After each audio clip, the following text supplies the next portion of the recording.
if we're all here.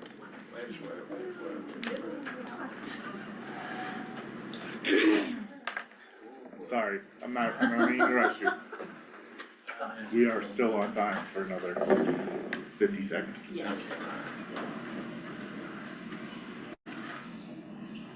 Okay, now. Okay, it is Thursday, January 23rd, 2:00 p.m.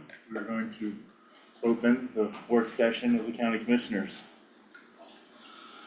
So we're gonna do the finance presentation, but we also have a special guest, our district court judge, Kathy Shirodis, has wanted to meet you guys, and I figured you all three were here. Hi, Kathy. I don't know who any of you are. That's a good thing. Yeah. Yeah, we kinda like to hear that. Yeah, my staff is coming down in a minute, but I wanted to introduce myself. I'm the district court judge upstairs. You might not even know what district court is versus county court. Judge Scott is our county court judge. Here's my staff. We have Karen Ramirez and Chelsea Prue is the clerk of the court. And Shiloh Naftreed is another one of our clerks, and then everybody else is in court right now with Judge Scott. All right. Well, hello everyone. I'm Andrew Lee, newly elected Commissioner District 1. And I'm Matt Bullock, District 2. I'm Elsa Clark. Great. So happy to meet you all. Same.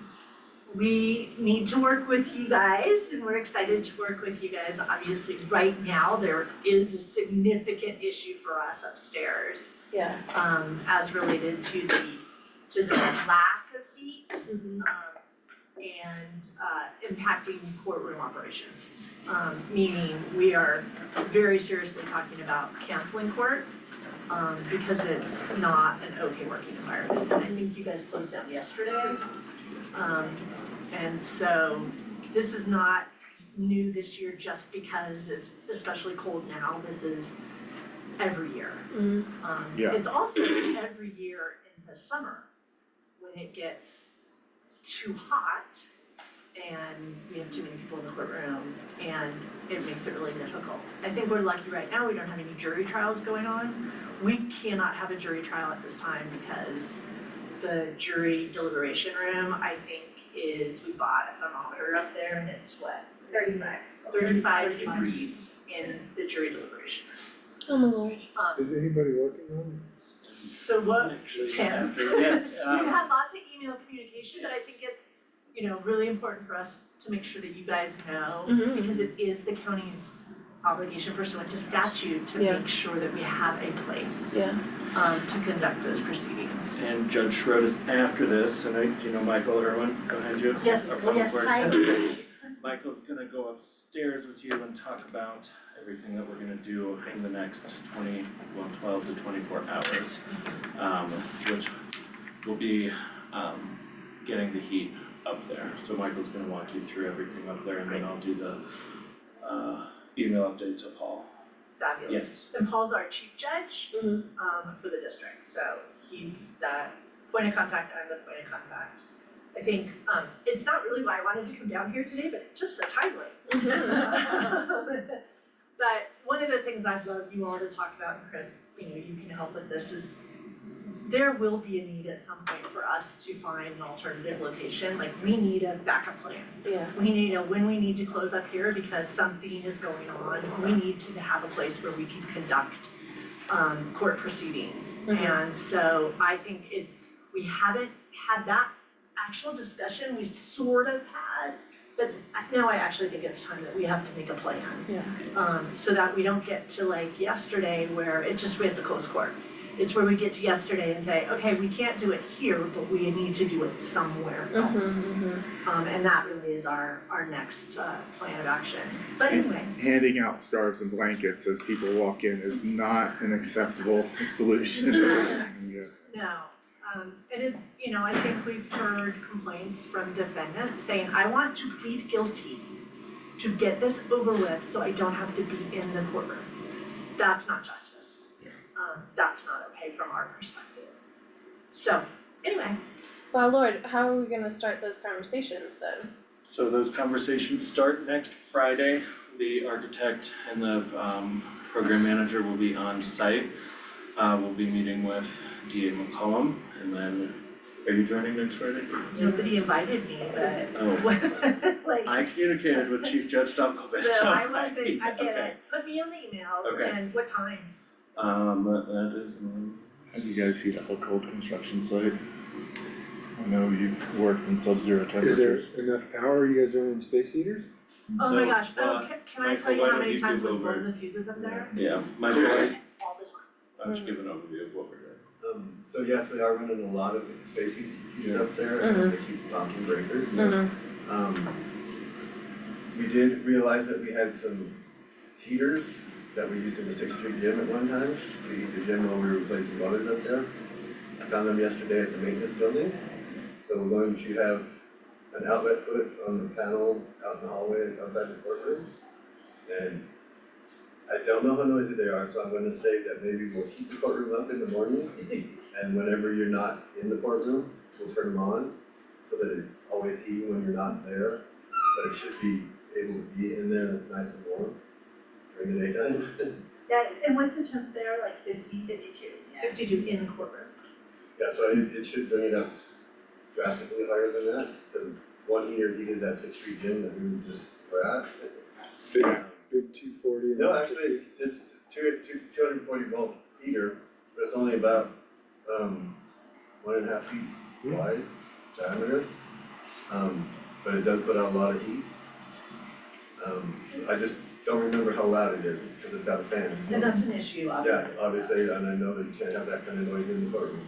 But if we get it warmed up in the morning before court, and then if you take a break at lunchtime or something like that, we'll turn it back on. Then, in the afternoon, we'll do that instead. Even switch over to a quieter heater Yeah, right now, while those are on. the air handling unit that usually heats that courtroom, the heat exchanger has got a hole in it, so it's leaking, and it's in a place that you can't reach to weld it. That's a CO2 issue, correct? Yeah, and, so we have a new one on order, and it's on rush order, but it was like 8 weeks out when we ordered it. So until that comes in, and it's supposedly just the old one slides out, the new one slides in, and we can hook it up and have heat again. He does wanna change one of the valves on it, but we can wait till summertime to do that, I think. Or we can have it ready to go, but I told him it's important to get heat in the courtroom. Are they the same windows up there that we have in the Yes, they are. Yeah, Commissioner's row? Is there any tape we can put around the edges of some of the windows to keep some of the cold air from blowing through those seams? It is possible, but I don't know that it would help that much. Okay, fair enough. I do know that like the radiators in the jury room, he's got some stuff to fix those with, he should be able to get in there and do that maybe this weekend. okay. We heard the pipes were just not connected to the boiler at all. Yeah, they are. I was like, oh, we got a new boiler, but the pipes were There's connected. one of the radiators in the courtroom itself that the pipe does not have anything in between the two, Okay. but it does have a bypass in the floor, so it does heat the rest of, it should heat the rest of them. But at one point or another, they've all leaked, and the previous guy that was in charge of that just had them remove those sections when they were bad and never replaced them. So I'm trying to catch up with what was not taken care of before. Well, I think these are, to me, feels like temporary solutions, But because it's a long-term problem. Yeah. I also, as I said before, we have problems in the summer with it being way too hot. And so like see, things the like, air handler should be able to handle that too. hopefully that happens. Like if we do temporary solutions, like say we did something with the windows, we would need to make sure that we can take that off. Yeah. Because we have to open up the windows because it becomes overwhelmingly hot, which is not okay Yeah. either. So, thank you, Mike, we'll look forward to visiting with you upstairs. I think a couple things from us though, like number one, we all know that our justice facilities are not up to par. We've been told that many times. And number two, the previous commissioners did all that work to try to get renovation capital so that we could start on this. And you all, please correct me if I'm speaking out of turn, but I would wanna know if, Michael, how this goes and if this temporary solution is working, because I fully hear you that like we need to make sure that there's a place for you all to do It's business. the law, yeah. There's a new boiler? I heard a new boiler? Yeah, there's a new boiler, but you gotta remember all the piping is still 70 years old. Right. What kind of, is it a gas fired boiler or a? It's a gas fired boiler, yeah. I think we need an alternative location no matter what. Yeah. So say we do renovations, for example, we're not Right. gonna be able to be up there during renovations, where are we gonna be? Now's the time to have that conversation. We might as well have some kind of plan in place Yeah. about where that could be. I know, other districts that had churches or schools or, other places where we can conduct municipal court. We've talked about that before as a Yeah, possibility. as long as it checks the boxes that you guys need and that we need to do to be, safe. Judge Rhodes, one suggestion I would have is perhaps, I'm not as familiar with y'all's docket, and so it might be helpful to know if y'all have a calendar that shows when things are scheduled, and if there's any way to kind of project how many people may be present, because I'm also thinking about, obviously, this room is heavily used this week and next and stuff for these scheduled things, but we have some conference rooms that are good for small civil motions matters or something like that, or this room for when you need a few extra seats or something like that, so that might help if we could try to look at the ability to schedule some of the other facilities. If it is logistics, like we have to have the reporter, Yes. which is called the FTR, and that's how we record the proceedings. We need to have some way to do that, but we also, COVID brought us WebEx, and so we have a lot of capacity. I just want to put on your radar that we never really have had the conversation about the backup.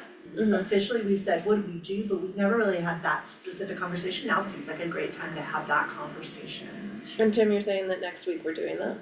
Or what is the conversation? Did you have next the time? Yes, 9 AM, I just sent it to you. Okay, I can't be there, but that's okay. Right. Paul is the man. Yep, and the chief judge will be there, and Mike, the court executive, will be there, so that'll be the kickoff meeting with the judicial branch as we embark on the renovations of this building. Elizabeth will also be coming, Great. And she's from judicial, so she's like the the state has the- facilities architect, building, that person. Yeah, she knows everything about what our needs are, what you all have worked on in the past. She's been involved in all those conversations. Great. And then from there, as we lay out the plans for that of the renovations and how we phase that, will be the conversation of where you all hold court. Yeah, so we just wanna express our optimism in working with you, and I love your questions today, because I think that you're expressing the kind of concern that we would hope for. And so I think we'll have a really good relationship moving forward. I'm upstairs, Chelsea's always here. Both Judge Scott and I are both kind of part-time, so I'm up here the end of every week, but I also sit in Crow Creek County, so I'm in Georgetown, like part-time both places, makes more than a full-time job. And then, Chris certainly knows how to get in touch with us. And Judge Scott is here kind of like the first and third week, so every month on a regular basis. Come on up, if you have any questions about how we run our court, what the difference is between county court, district court, any questions about any of that kind of stuff, feel free to reach out to us. We're really accessible. Chelsea can always know how to get in touch with us. Thank you. Do you have a quick explanation of what a district court Sure. is? So there's, county court is, comprised of, county court criminal, which is misdemeanors, DUIs, traffic kinds of things. They also do evictions, we call it FEDs, forcible entry and detainer, small claims, as well as civil under $25,000. District court is felony criminal, and it is domestic relations, dependency and neglect, so all the juvenile matters, dependency, neglect, juvenile delinquency, truancy, do mental health, probate, and civil over $25,000. And I probably forgot something. I think I do everything but water law. And that's my description. Did I miss anything? For these Pretty types? good summary. We have, county court, has like an arraignment day, every Tuesday and Thursdays, that first and third week. My criminal days are Thursdays, and then I try to do civil stuff on Fridays, and then Wednesday is kind of a swing open day, maybe I'll set a hearing, and then certainly we have trials, like blow everything out of the water. Mhm. For me, cause I set multi-day trials, mostly criminal or county court trials are one day and they're on Mondays. Monday or Wednesday. So, there you go. Thank you. Cool. Alright, thanks, we'll see if we can get an all hands on deck approach to that. Really, really appreciate it. Try a few different solutions, maybe simultaneously, so that if something doesn't work, we don't have to start from square one. Well, and I Would a church work for you or depends. yeah? I mean, I think we would have to have, like, check it out, talk to Elizabeth and, you know, how can we set it up? It has happened in other districts, I know, so it just sort of, I mean, our probation is in the old church, Mhm. but next to the library, they got relocated several years ago when there was black mold in their office, and so they got relocated to the church. That's not ideal for us because they're not here. Yeah. That's hard for defendants who have to go someplace else, but those are the logistics that we have had conversations about with commissioners, just the understanding of what our needs are, which can't always get everything met, but that's where we are. And I'd be happy for y'all to consider the municipal court. I know it's not ideal, it's not fully accessible. The other, in addition to the municipal courtroom, city council chambers, if you need a bigger space, and that is accessible. So, you know, that's an option too for when they're not, but that's why I'm asking in terms of the size, what you have scheduled, copy of the calendar, what you have scheduled, and the size of, you know, the matter, if you will, in terms of how many people, because I also think of like this room when it's not being used for, you know, civil hearings and stuff like that. It's always has been the issue about the FTR. Right. But I think with WebEx, we can finesse that. When I would think you should have access to anything internet-based through here, so That's true. Yeah. I think, you know, our message probably to you is, we've done a lot of quick fixes for a really long time. We would love to get to the place where we're at a more permanent. And I think one of our concerns right now, is that there are funds from the underfunded courthouse project that I think are being designated to the new remodel. We don't wanna see those funds being used for the quick fixes. Right. We want them to be used for, you know, our long-term, whatever it is that we need to get finished. That's what those funds are intended for. I know, but we just Yeah. wanna make sure we said that out loud. Yeah. So everybody's on the same page. We're on the record. We are. Yep. We are. Alright, It was nice to meet all of you. thank you guys so Thank much you. for allowing us to come and Thank you. complain. Thank you. We didn't really mean to do, that was just coincidental. It's very The timely. timing just Very worked timely. out really well. Thanks, Tim. You're welcome. It's nice to meet you guys. Yeah. Likewise. We'll come hang out. Thank you, Michael. Alright. Are you coming up or do you? Okay. Oh, Thanks, Mike. Yeah, Judge Schroeder, what we did on this floor last night, since we knew it was gonna be -10 or plus. it's really hot down here. We I'm go hot in from- We've had So this you- running. We left all of our office doors open on this floor, It helps. and I went Yeah. upstairs to try and catch those last night, but it was too late, but an idea, since all the radiators are in those offices, is to leave your doors open at night for a little bit. I mean, if you leave the door, the Your office doors, internal doors open. Security, you're on, okay. Yeah. security is our other primary concern. Yeah. And there are balances, and I think security trumps. Yeah. Tell that to your staff. And for purposes of like leaving doors open. Absolutely, yeah. Security is the other big thing that we always have conversations about. Yeah, yeah. Anyway. Good luck with Christmas Michael. auditions. What? Good luck with Michael. Come on, Michael, let's go. Yeah. Thanks. That is mandated on us to Yes. make sure that that service is provided. Yes. We are allowed to do that in a church, there's no like, It has, well, it should be in a county facility, but in emergent circumstances, which I'm sure they would advocate that would qualify as an emergent circumstance, they could. I would be careful about wanting them to go into a church yeah, just that because didn't sound, separation of powers and that type of thing. some people could take offense to that, I think, Exactly. is And what so my I concern think is. it would be better to look at potentially collaborating with the city to allow them to use the municipal courtroom and the city council chambers Or for stuff CMC. instead, or, well, I was gonna say There's CMCs, options. yeah. we've talked about it with the chief judge before, so, the judicial district is very good at advocating for themselves and also very good at putting everything in statute, like the size of the courtroom, Yes. the IT materials needed, everything.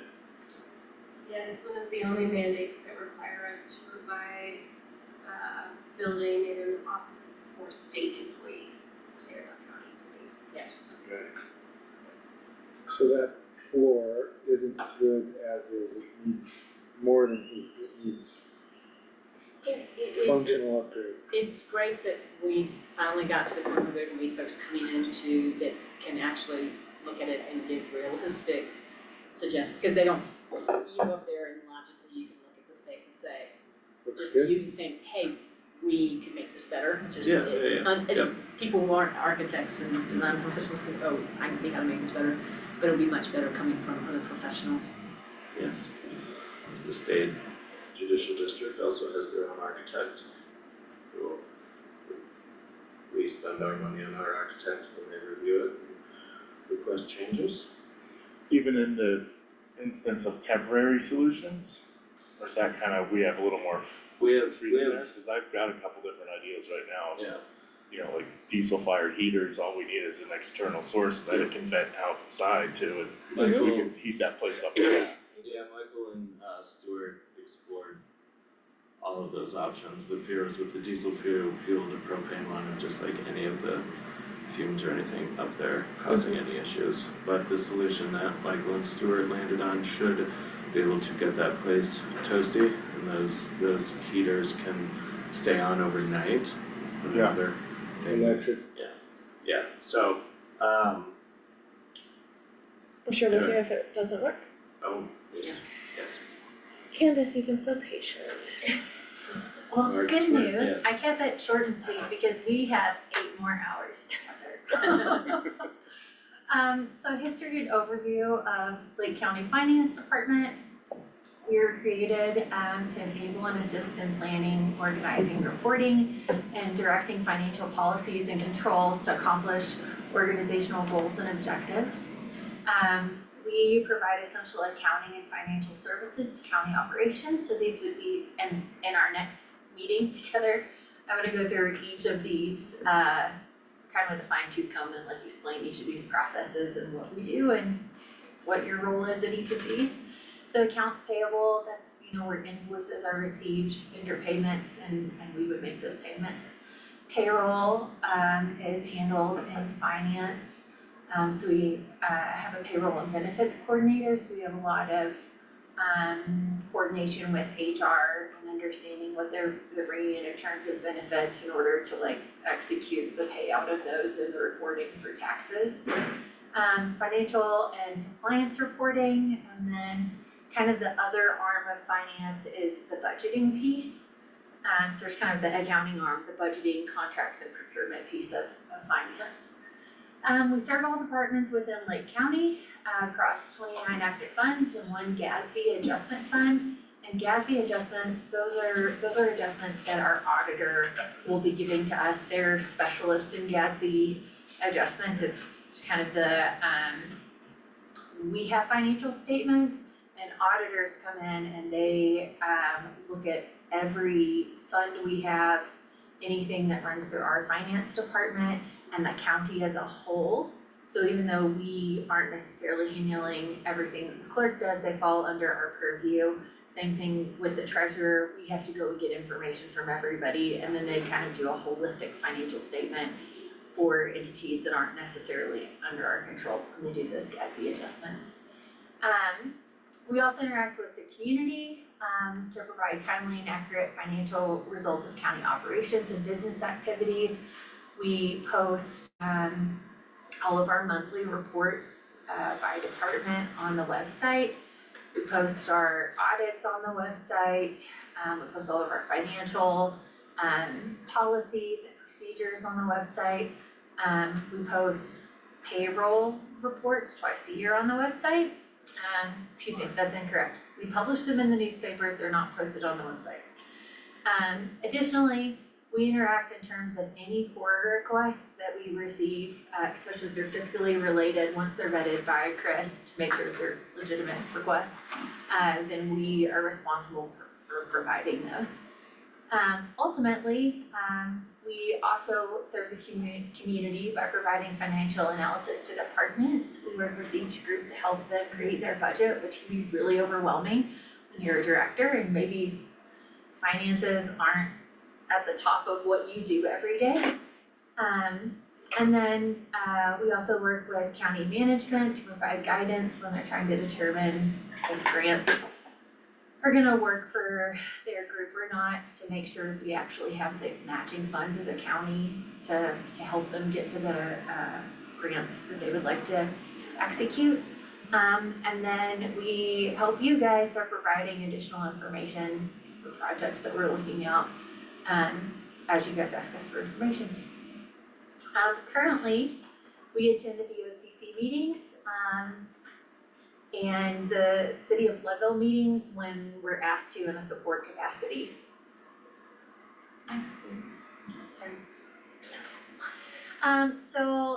We don't have a revenue slide. You'll notice everybody else has a revenues and expenses because we're totally funded by the general fund.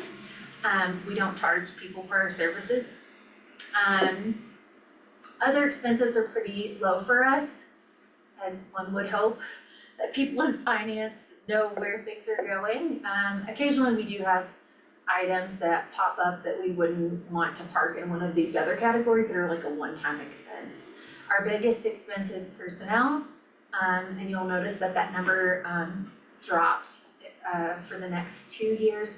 We combined a position or eliminated a position because we felt that with the team we had, certain pieces of that could be split up and didn't really warrant a whole nother position.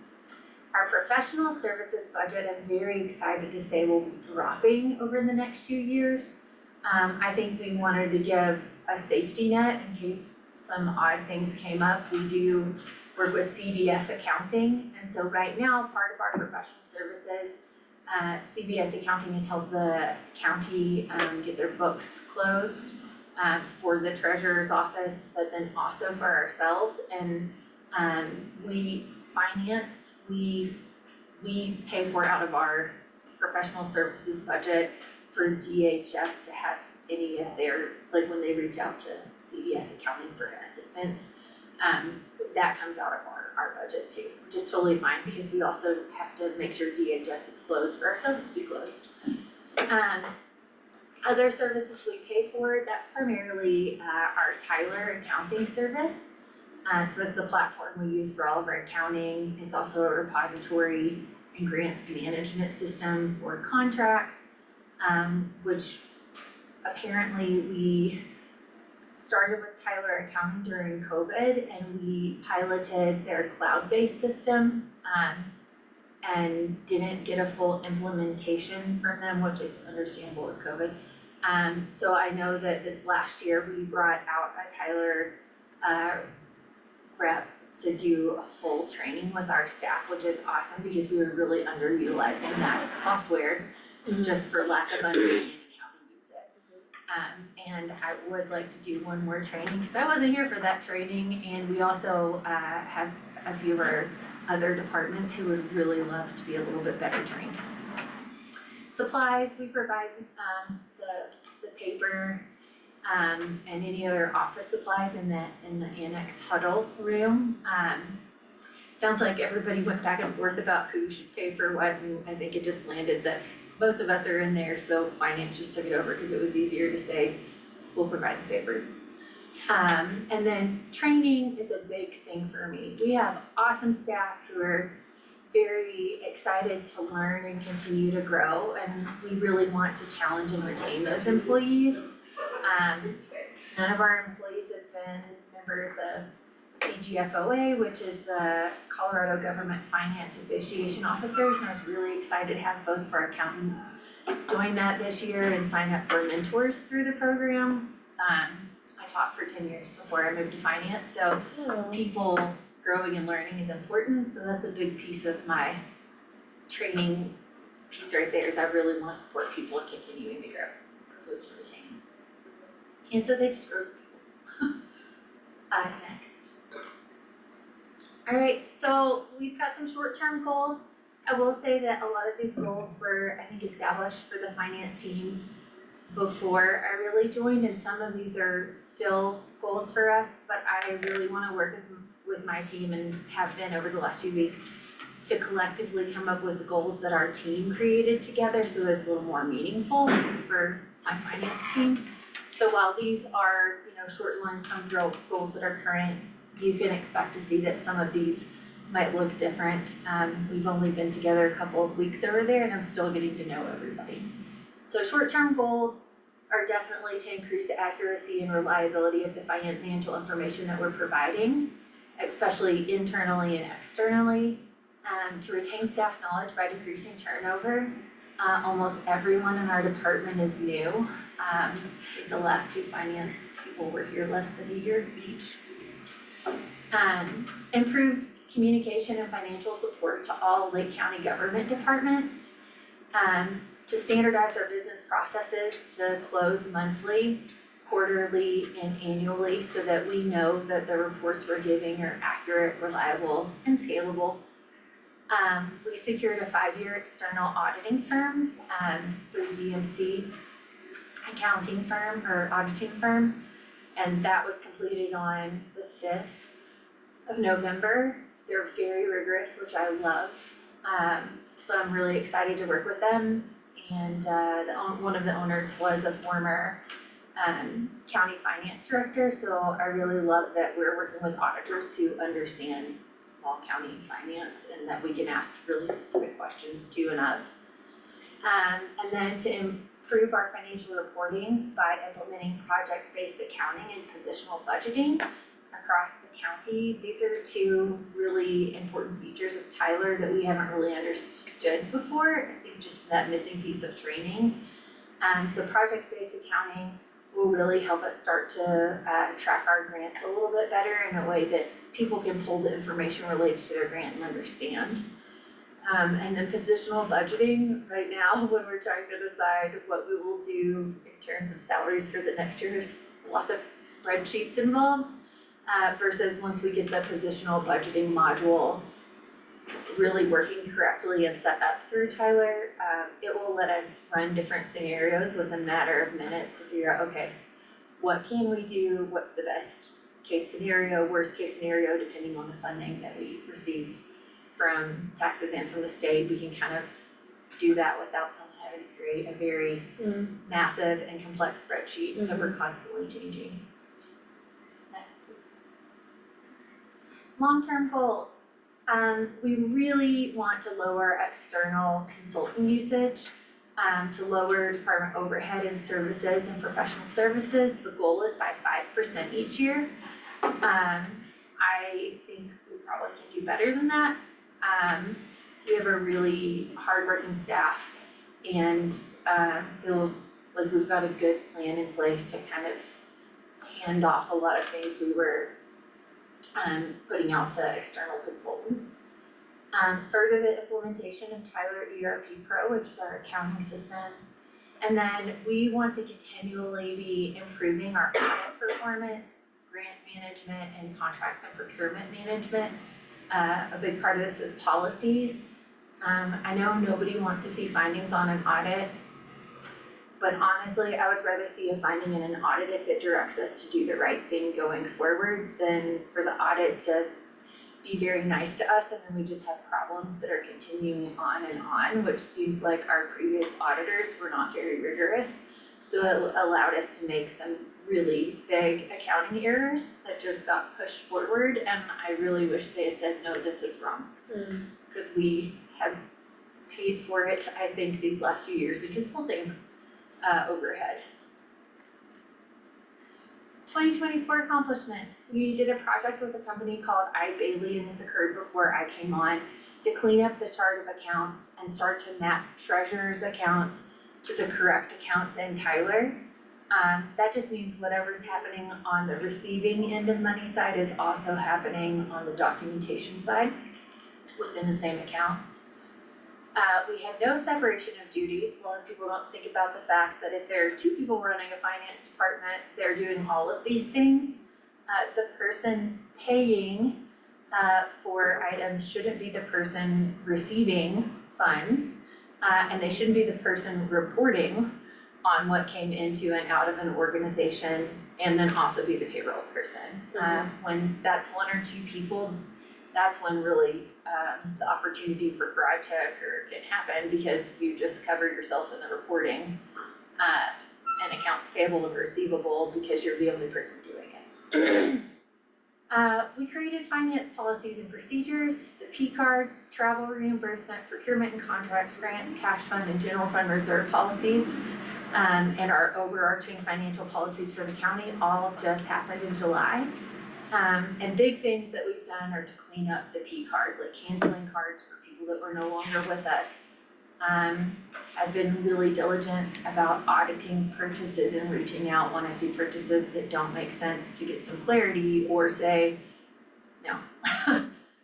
Unfortunately, that's not a business expense. That requires us to really lean on to department heads to make sure that coding and receipts are being submitted every month. And then we are lowering card limits to encourage the use of AP, which gives us a chance to catch transactions before they occur and decrease the risk of, if a card got lost, having credit card fraud. Will you go back, sorry, just a second, so I can write my stuff down, thank you. Sorry if I'm talking too fast, I just feel like No, I just can't. What's AP? You said- accounts payable. Accounts payable.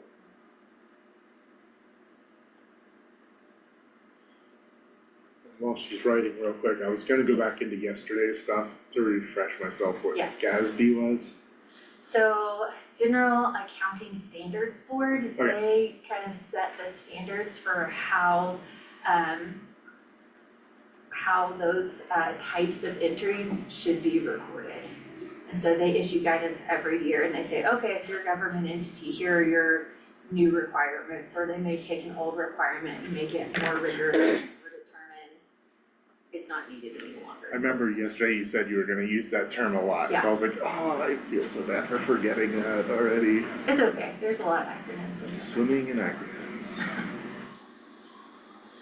So this is our finance team. We're all relatively new, and we've made great strides to create and implement new policies, processes, and procedures, which a lot of implementing new policies, processes, and procedures is understanding what does work and doesn't work, and what we're capable of actually carrying out as a staff.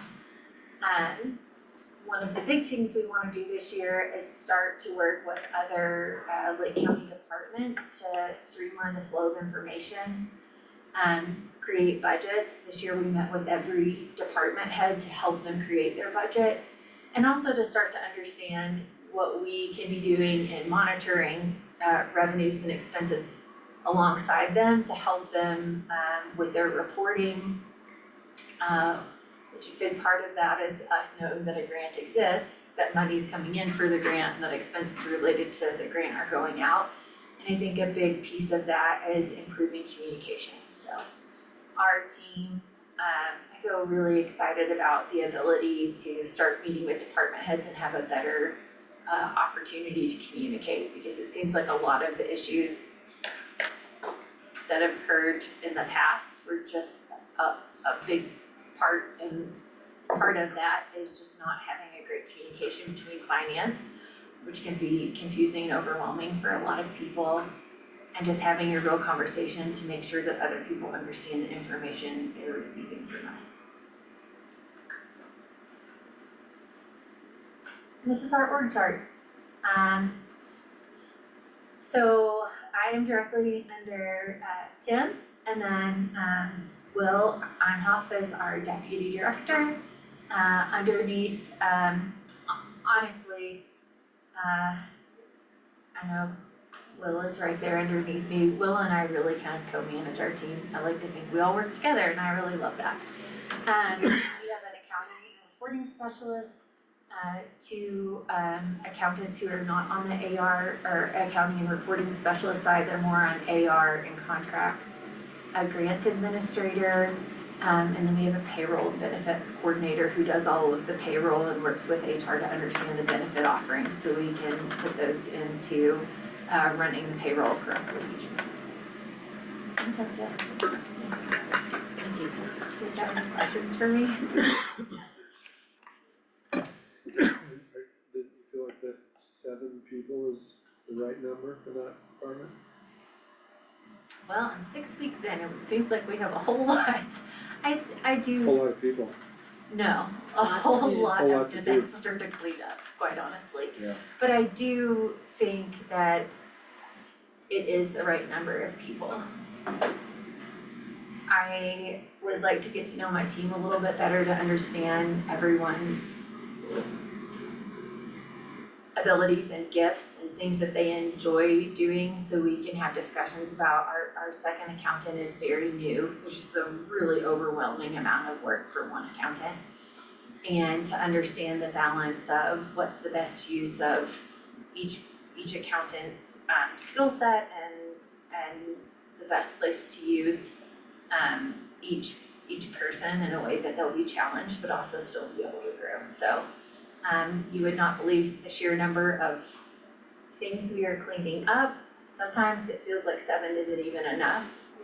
We don't have a procurement department or contracts department, so our entire accounting team is very heavily involved in that.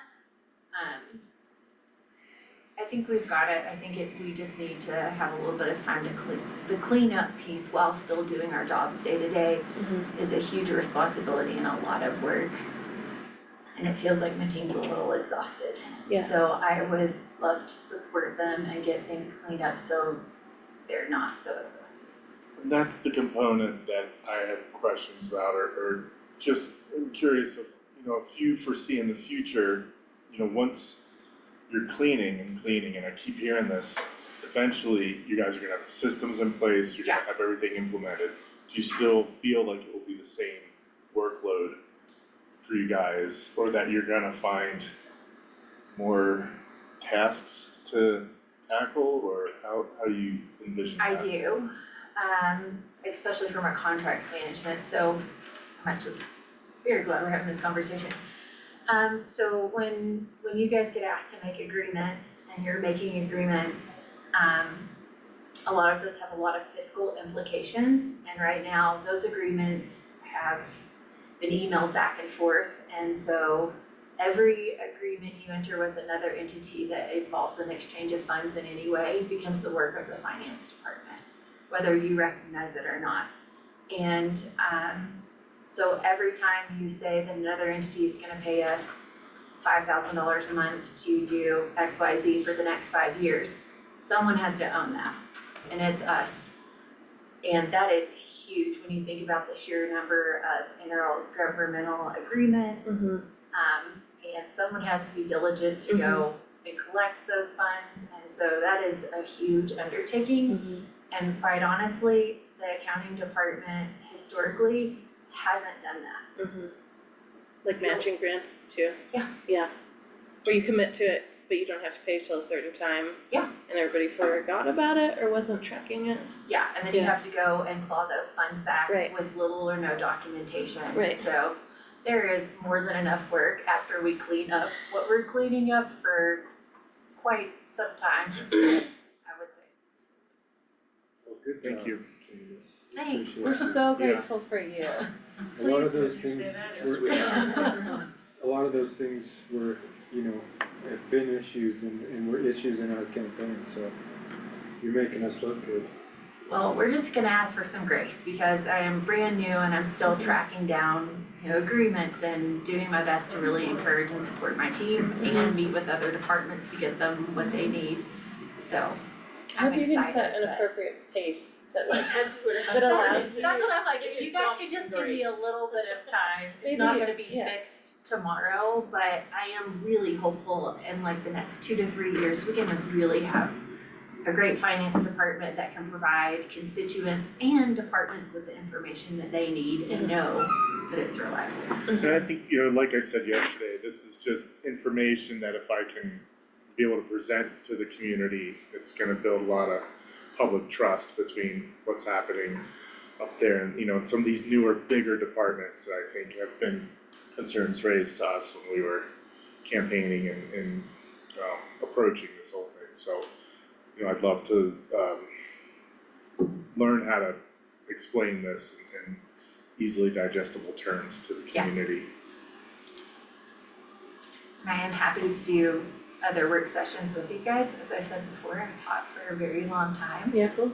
And so taking really complex information and making it understandable is something I feel that I really enjoy and I'm good at and would love to do another session with you guys Yeah. to help with that. Maybe it's also something that we could open to the public, that doesn't Yeah. necessarily have to be a work session, but could be more like an informational session, but allows the public to also ask questions.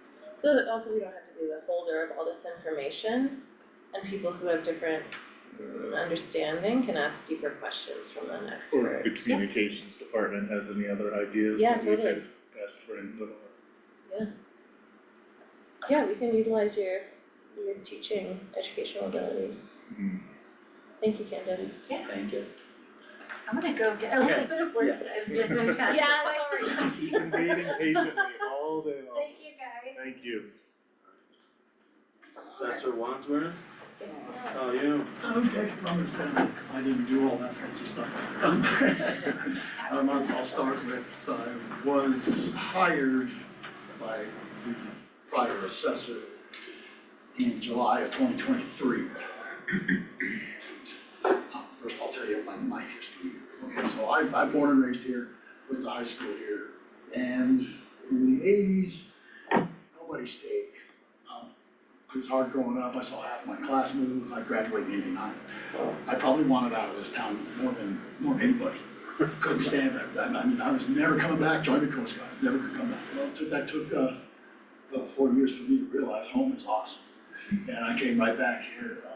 Was a deputy sheriff for 4.5 years, and that's a difficult task to be a law enforcement in a small town that you grew up in. It was something that I didn't really fit well into, because I don't really like telling people what to do. Other than pay their taxes. So when I quit that, I was able to get a position over in Summit County, just as a personal property clerk at their assessor's office. It was nothing, I had no experience or anything. I'd never had even opened an Excel spreadsheet when I got that job. I took to it real quick. I got promoted within a month. I was over on the appraisal side, working with sales and houses and everything everything over there's not the value of over here, but as you know. So sometimes, but especially in Breckenridge. But I worked there for about 5 years. Got my certified residential license. I became an appraiser as well as the data analyst, which does all the statistics, does the AVMs, which is automated valuation models, so that you can't really value an entire county by grabbing 5 cells by hand and doing all that. So they do it in mass, and everybody pretty much does it this way. And then when somebody appeals, then you look at it closer, pull in comps and do adjustments from the subject, whoever protested, to the comps, and come up with a value. That's how you kind of deal with the appeals. Did that, I was the chief appraiser here, because the commute to Breckenridge was a little rough. Got hired by Howard Tritz in 2005. So we went through a reappraisal here. I was the chief appraiser with another appraiser under me in an old antiquated ACS system that's no longer in existence, I hope. The green bar paper, all of that stuff. And that's in 2005, so Lake County was really still way behind the time. But went through that reappraisal with flying colors. We really went through it well. Found out during that year that I shouldn't have done this, because the pay over here was not near what I was making over there. So I took too big of a pay cut, so I called my other boss up and I says, hey, can I get my job back? I must have done a pretty good job, she said, right away. So I got my job back over there, worked for Summit County a total of 15 years. Quit because I was offered a job to manage First Mountain Bank, which I did for 10 years. And that was equal pay job kind of thing, and it was in town, so I jumped on it. over those 10 years, I guess banking was, I was enjoying it, I didn't love it. And I knew from experience and protesting my friends and family's values every other week, this place needed help. And especially what was going on.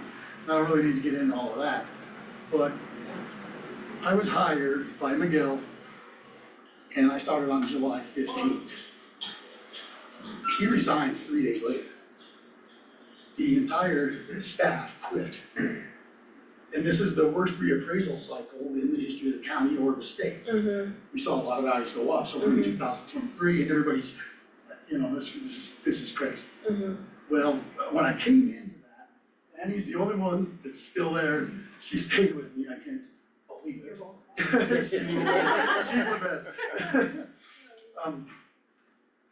So my first part of this was going to County Board of Equalization hearings because everybody that appeals at the assessor's level, if you're denied, they just uphold the value.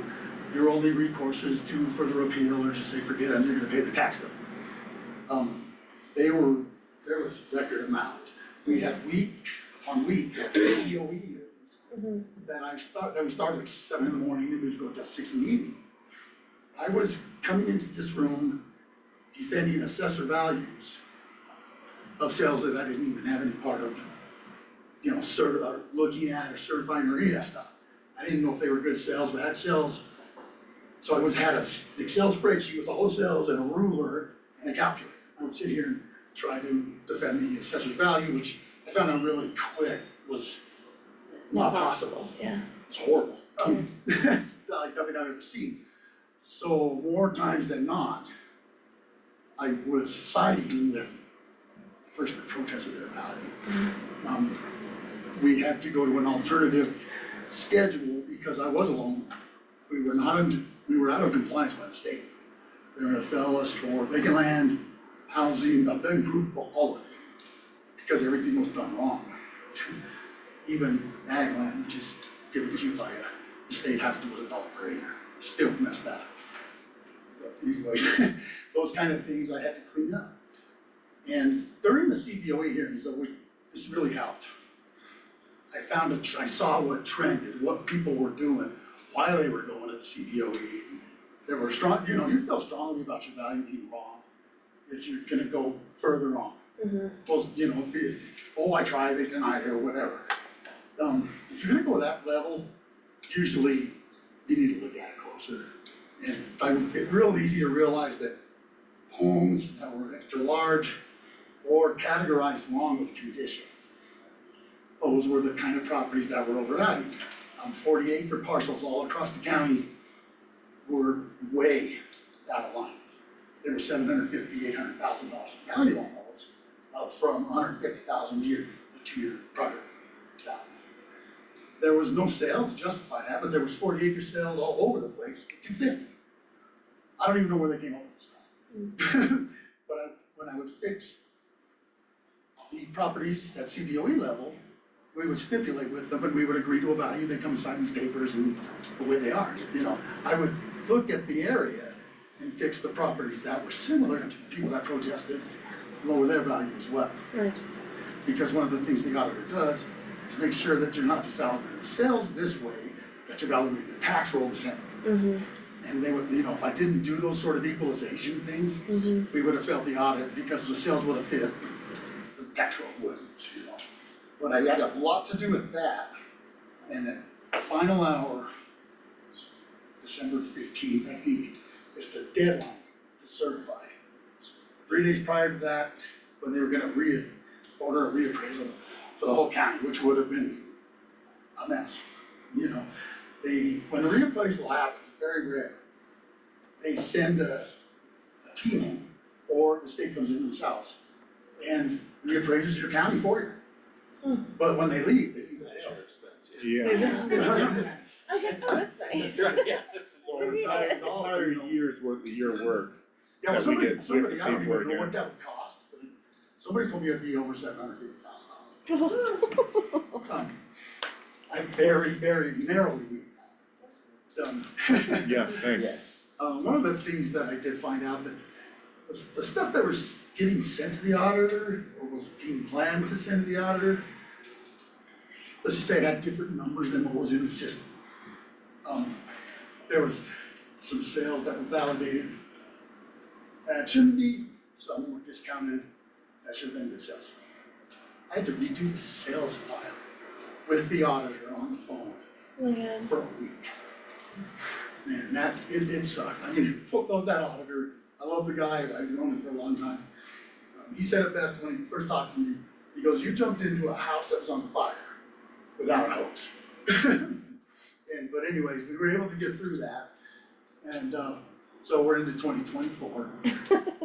And I have suffered the whole way.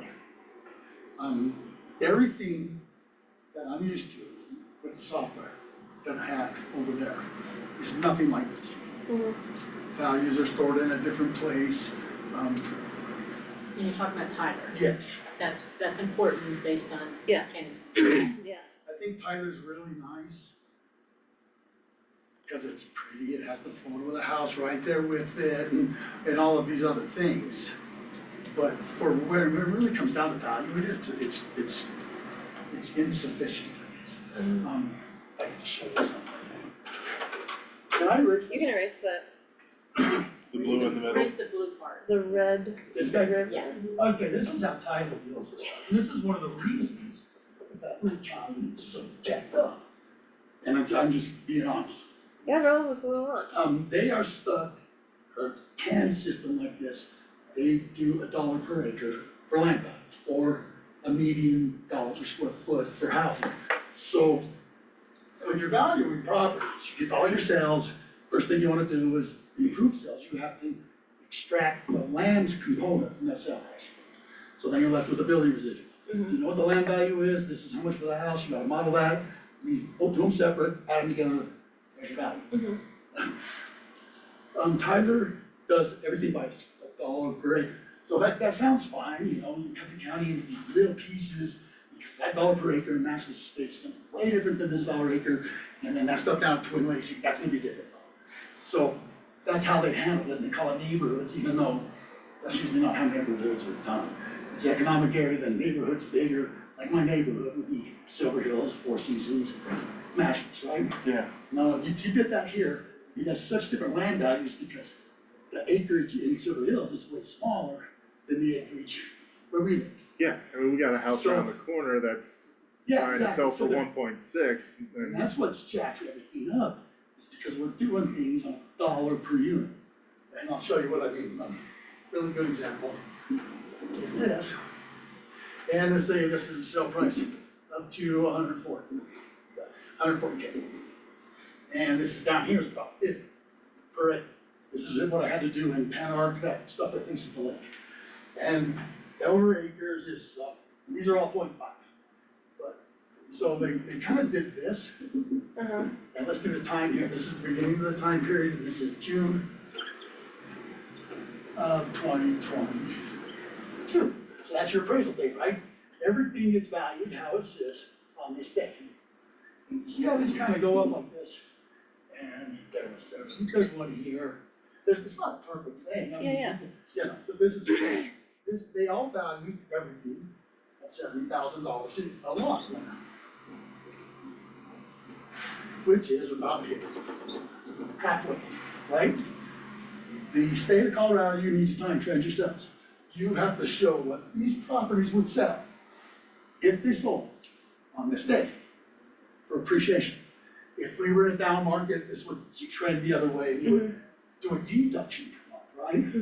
So when you're at 70K here, you're half of this level where all of them were ending.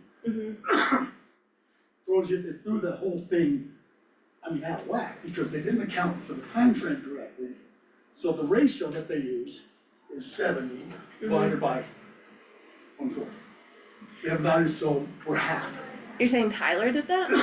That's Tyler's. That's how no, Tyler does it. They missed the time trend. But Oh, what happens with it, let's change this to $1 per square foot. So this is perfect for lending. There's all these homes that have more than one lot. So one lot is 0.6. And there'll be houses all the way to 0.18, we'll just do three lots.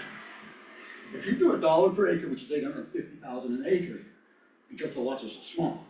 And a house sells for 230, let's say it's a kind of a rough house, right? But it's on three lots.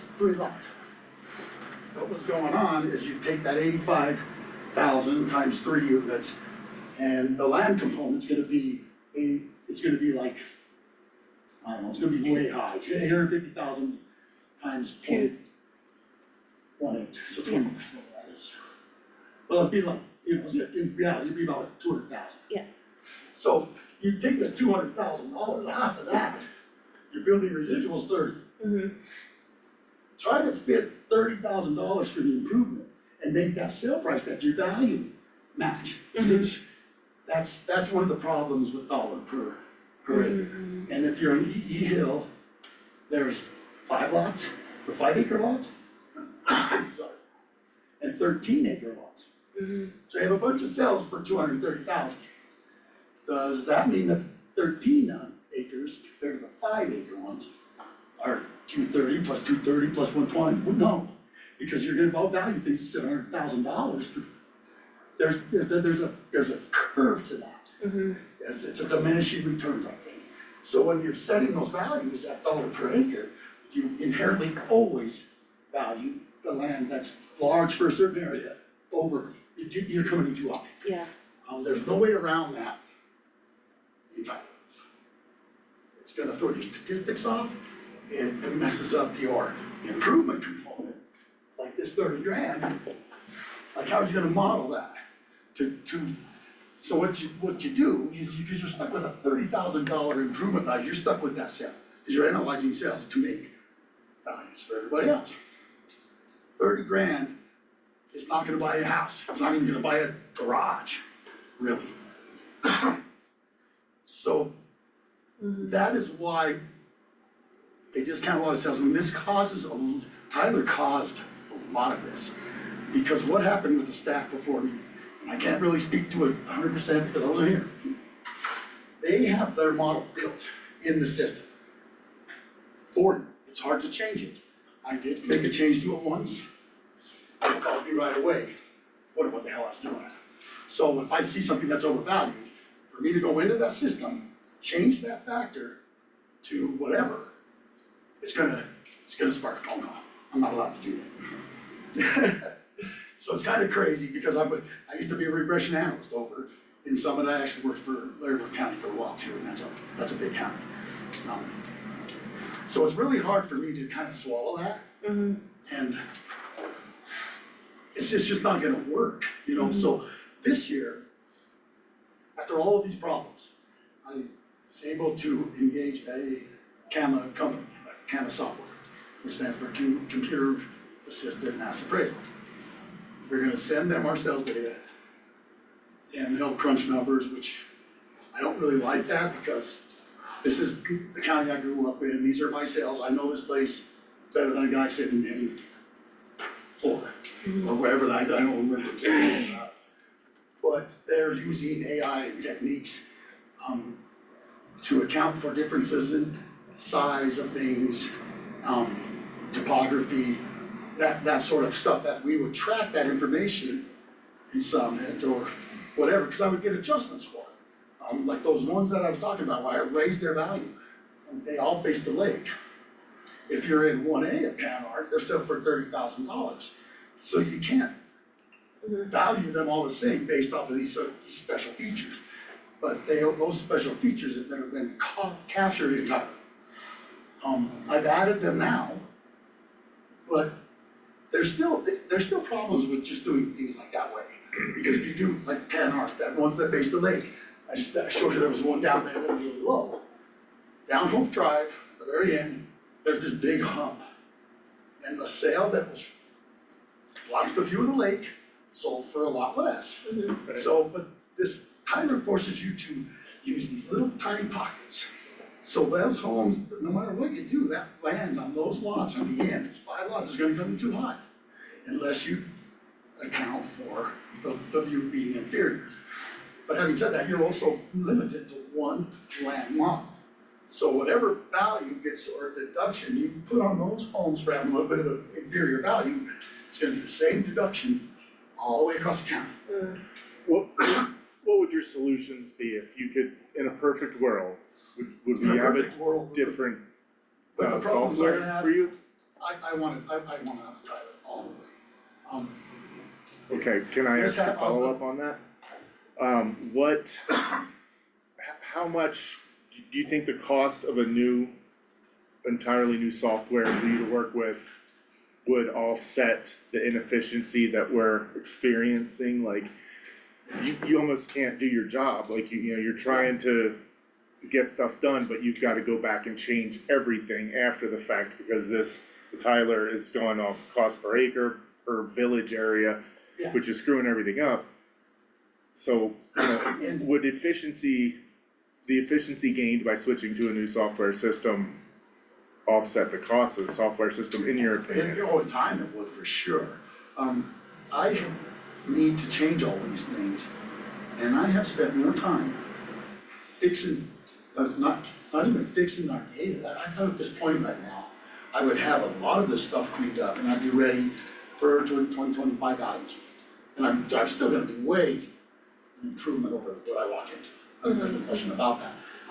But the way that I had to certify values and get the tax roll to the treasurer took me about a month. This process should take about 1 day. When I recertified this year, even though I talked to Tyler, they assured me I wasn't gonna be sitting in there 24 hours straight like I did, but, you know, and way hours more than that. Because you have to recalculate the entire tax roll at different points. That CAMA system, I know how to value properties. I got through that by doing values outside of Tyler. I didn't use their software, there's no way, we would have never passed. So I did it with sales in Excel spreadsheets, changing things, and then I would put those in and the system is overrides. So every value that I put in as an override, every time I had to recalculate the tax roll because of the state exemptions of 55,000 and these adjustments that state has put onto us, we have to account for that, so they can backfill after taxes the next year. So I wanna have those reports perfect, that way Lake County gets the money we lose from these things, you know? So I had to every iteration that I did that system would not honor my override value. It would revert back to the value that came out when everybody protested. So I'd have to go into every one of those accounts by hand, change them back to what I had them. Wow. And this was, oh God. So are you getting a new software this year, Mark? I That's the question, right? Like, what are you gonna do this year? I want one really badly. Yeah. So our contract with Tyler expires in 2025. It's a 5-year agreement. The Tyler system was implemented in 2020 during COVID, when folks were working from home. And you can see for every department that utilizes Tyler has struggled with it. Yeah. We did extensive training this year with the finance team. That has helped a lot. Tyler is trying to be everything to local governments, and it's just not working. Because especially for his roles and for a national conglomerate to build a software system based on Colorado statutes, It's not efficient. there's some problems. So that is something that for 2025, Mark and I have talked to him about going back up to bid for his office, and also trying to understand, right, for the rest of the county that uses Tyler. Do we do a full send? Is it working in finance now? Is it, yeah, so That's big. that is very big. Mark, how do you and Patrick work together? Like, how do the assessors and treasurers all work? I don't mean, There's times, I don't mean like, and I've known him a very long time, we're actually pretty good friends, you know? I just know that like from the public perspective, the treasurer and assessor can oftentimes be confused.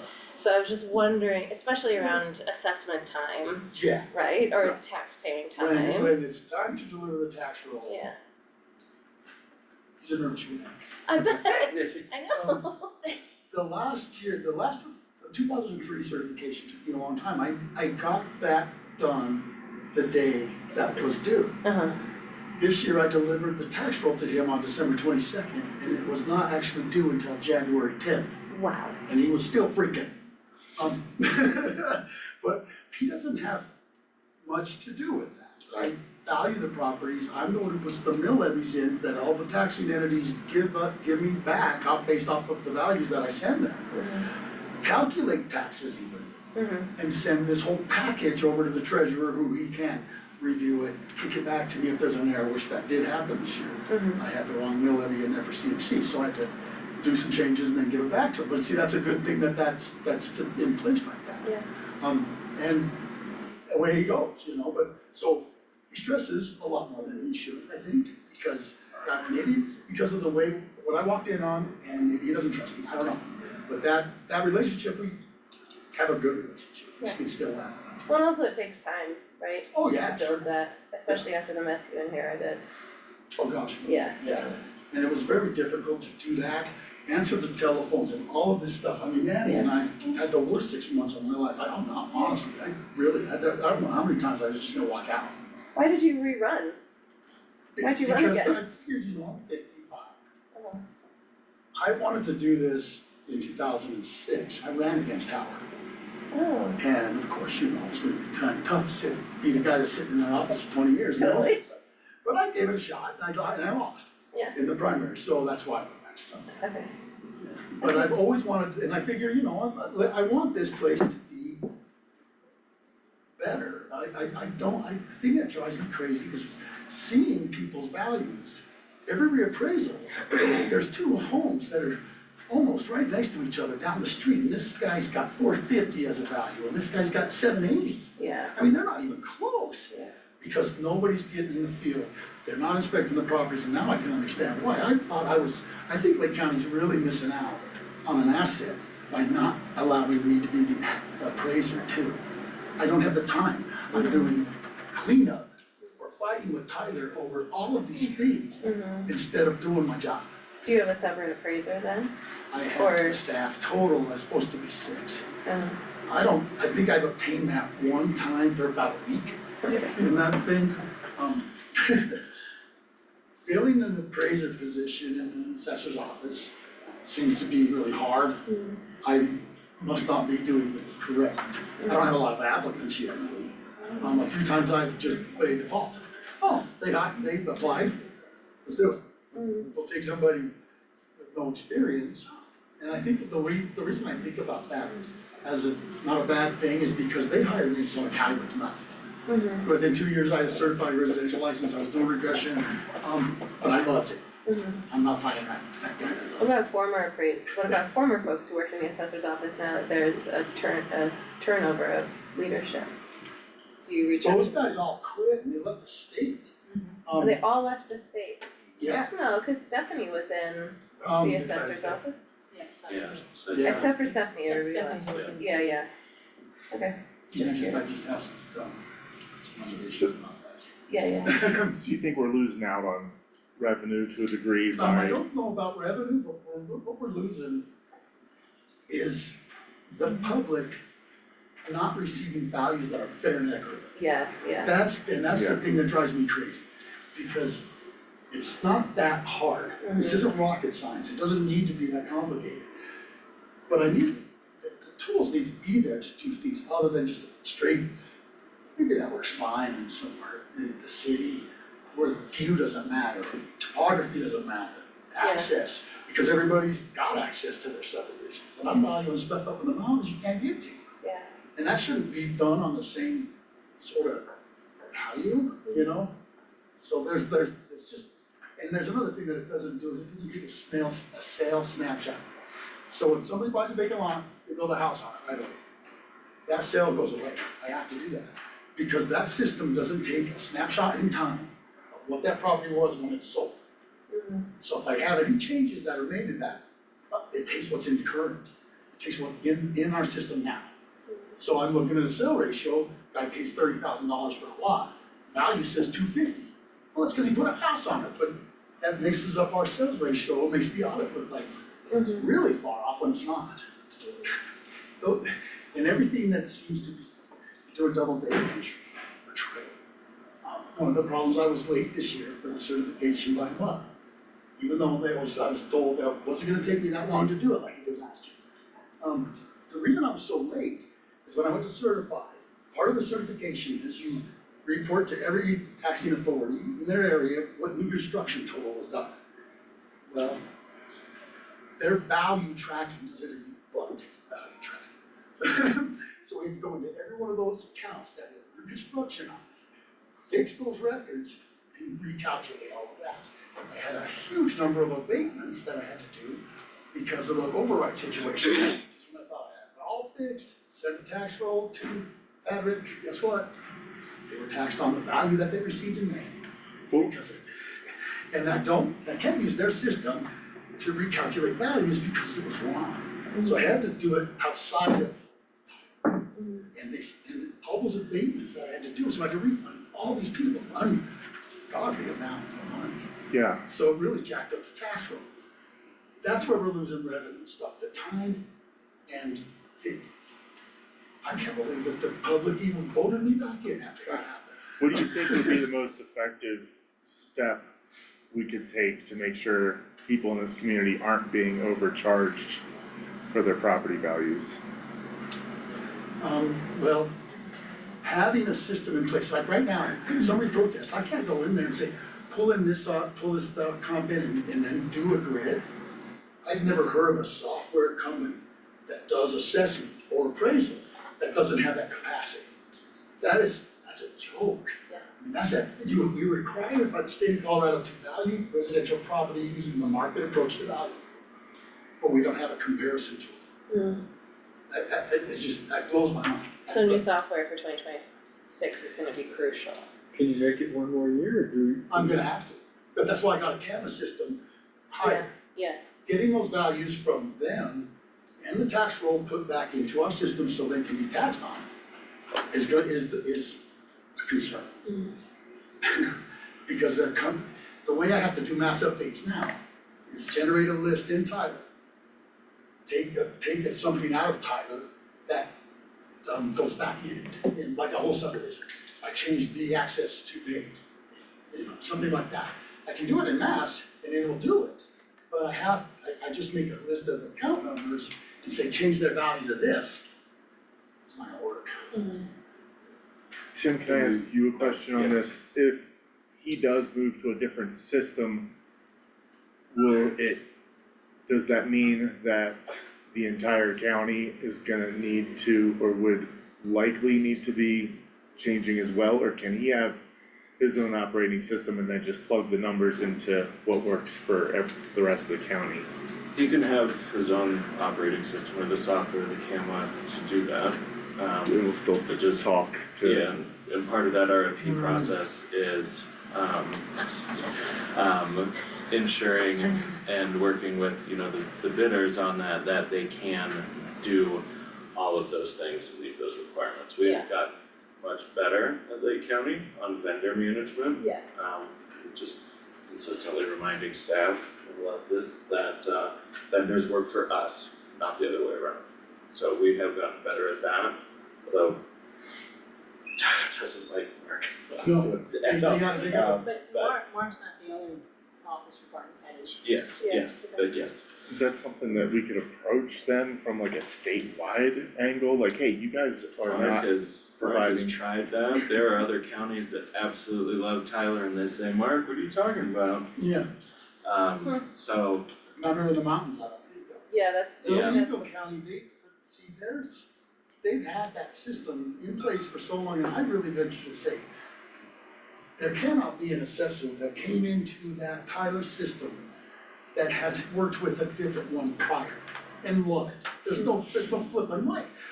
I just can't see that somebody was working for another county and became an assessor and one that had Tyler and the other one didn't, and seeing that person enjoy it. The year and a half that I've had, There's been, I mean, I can't even imagine it. I knew there was a mess in here, I didn't think it was this bad. Yeah, but I knew if I had a problem, it'd be a software thing. I never thought it would be like this. It sounds like it warrants a deeper dive. We should come. Yeah, we've like go Tim more, what do you think? said, we've looked into this already. Yeah. Like, I don't think we It's can, a spending item, I will throw that out there. I don't think we can fix it right now, you know, but Right, now, right. I having the know problem that. presented, you know, I think it warrants more I went to conversation and. a training and I told them what I wanted to do. And to solve these straight dollar per unit type things. They told me it could be rewritten into their thing, but it would be a cost to develop that Yeah. for us would be more than. Not worth it. I just have to say that when I first heard it, we had ACS, which was a blue screen, old system, Yeah, okay? Oregon The Trail style. assessor then moved to Tyler without even discussing it, okay? Huge issue, we had to transfer as well. Which was, Data conversion is a mess. It's a data nightmare. conversion is It's hard. a nightmare. But we better do it now because this county's still small enough to where it's possible. So when we transferred over, I was compelled to because it would take 3 weeks to get the information from Tyler or from the old system to transfer it to the new system. So I assume that this is still gonna be an issue if we change. So then I will have to change to. Oh, And you're okay with Tyler, that works. Tyler is really bad with customer service. But when it works really well. If you have a problem, can be time consuming to get some help. But when it works really well. When they have to make some changes, it comes over to us right away, so. I just did a time check. yeah, I just wanna say, I wanna appreciate and respect all the other electeds, especially, Mark, thank you so much for coming in. Yeah, and I It's- think that was probably it. My goals are to keep sort of, you obviously, I think I covered all of Yeah, it. you did, yeah, you did. Thank you. We'll have further work sessions with the assessor on just like what is an intervening year, what do those things look like? What is the county board of equalization, your Yeah. guys' role in that, and other things. I was gonna look, I think there's a course that is available for the commissioners to take that covers the county board of equalization, what that is. Awesome. Okay, You guys are there, so, you Yeah. know. okay, Thank you, And Mark. I will look for that, if not, Sarah left me with very strict instructions that we will have a course, even if I have to put it on to let you guys know what to expect. Okay. Thank you. That way you don't go flying into that, because I can imagine you guys be like, what is going on? But, Yeah. you know. Yeah, thank you, appreciate that. No problem. Alright, we are running behind with thanks, Mark. Patrick. Thank you, Mark. Heidi and Alex, do you have to go back upstairs? No, not Okay. today, but hey. Okay. Yeah, thanks, Heidi. It's balmy on this I floor. was gonna say, it's nice and warm down It's here. awful, Yes. but It I is. know, Yes, alright. Judge Schroeder's also came down today too, so. We're good, I'm aware. But I But- can go into the ladies' restroom up there and stick my hands against the heater and warm up Mhm. between cases. See, Oh, I leave the courtroom and go to the restroom so I can warm up, and then go back to the courtroom. pretty good. Have a burn barrel in there. Sure. It's awful. Yeah. Patrick, you're next, right? Is that good, do you have some more time to say, okay, alright, Oh, sure. sorry, Heidi. It's okay. I just didn't know if you were bouncing around with everything. Oh, I didn't know this was the other three. I thought it was just my fourth quarter. No, that's tomorrow. That's tomorrow. Yes. Oh, go ahead, Heidi. Just wanna tell us what you do in a few sentences? Financial problem tests. Yes. Cool, alright. He is the tax man. Yeah. Yes. And accounts receivable, right? Not accounts receivable, but you receive all of the Anybody that comes money. into, I have to ask the other departments where it needs to go. Right. And when Climax pays their taxes, we'll walk around with the $12 million check, so you can see what that looks like. Cool. But that doesn't all come to the county. Patrick collects all money for all property taxing entities, and he 5 to distributes 10 it. of each month to Yeah. the entities. Their tax bills, When people don't pay their property taxes, you have tax and sale, we take care of that. We talked about that a little bit. So you're everyone's favorite and least favorite person. Actually, I really don't have a problem with me. If they have a problem, I say, Yeah. As far as the assessor, it is the one who's assessing. He's the billing Yeah. Yes, one. yeah. I think that's about it, really. Patrick, it's cool to like work in a building where there are other elected officials. I just wanna say, I'm looking forward to working with. Yeah. Seriously, we've like mostly spoken with staff and department heads, and you and Mark are our first elected, and Heidi and Critter, you're like our co-elected officials. It's really neat to actually be in a room with y'all. The renovations are starting. Ah, Sorry. So we're. Literally the question is everyone. what? Tomorrow. Switched out renovation. it starts tomorrow. Yeah, it starts tomorrow. Next week. If you need another spot You got a fridge? Walk-in freezer, we'll talk, let me know. Put it in the courtroom. Yeah, I'll questions? say. Overflows. No. Do y'all have questions for Patrick? Good, yeah. Invited. Okay. We'll see you tomorrow then. Alright. Bye, Patrick. Alright, where would you like me to? Be where you Sit want. here if you want, or wherever. Sure. Do you have a PowerPoint? I did, I emailed that to you, did you? Okay, yeah, let's. I sent mine really late. I have yours.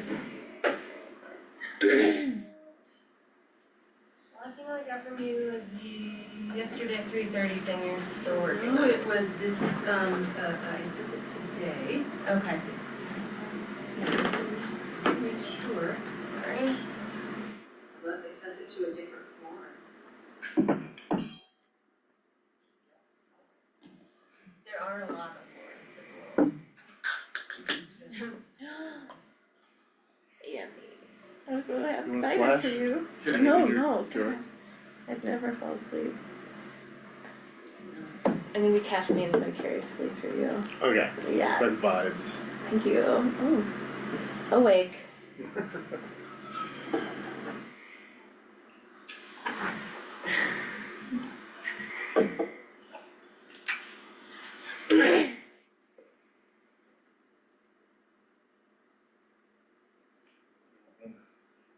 It's in my drafts and it never Oh, went. geez. Okay, that said, Elsa?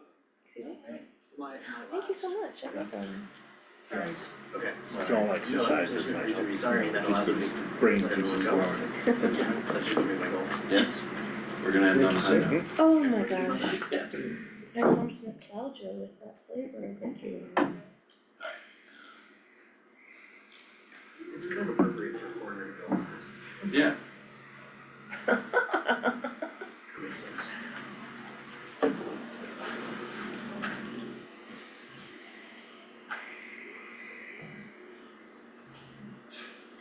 Right. That was easy.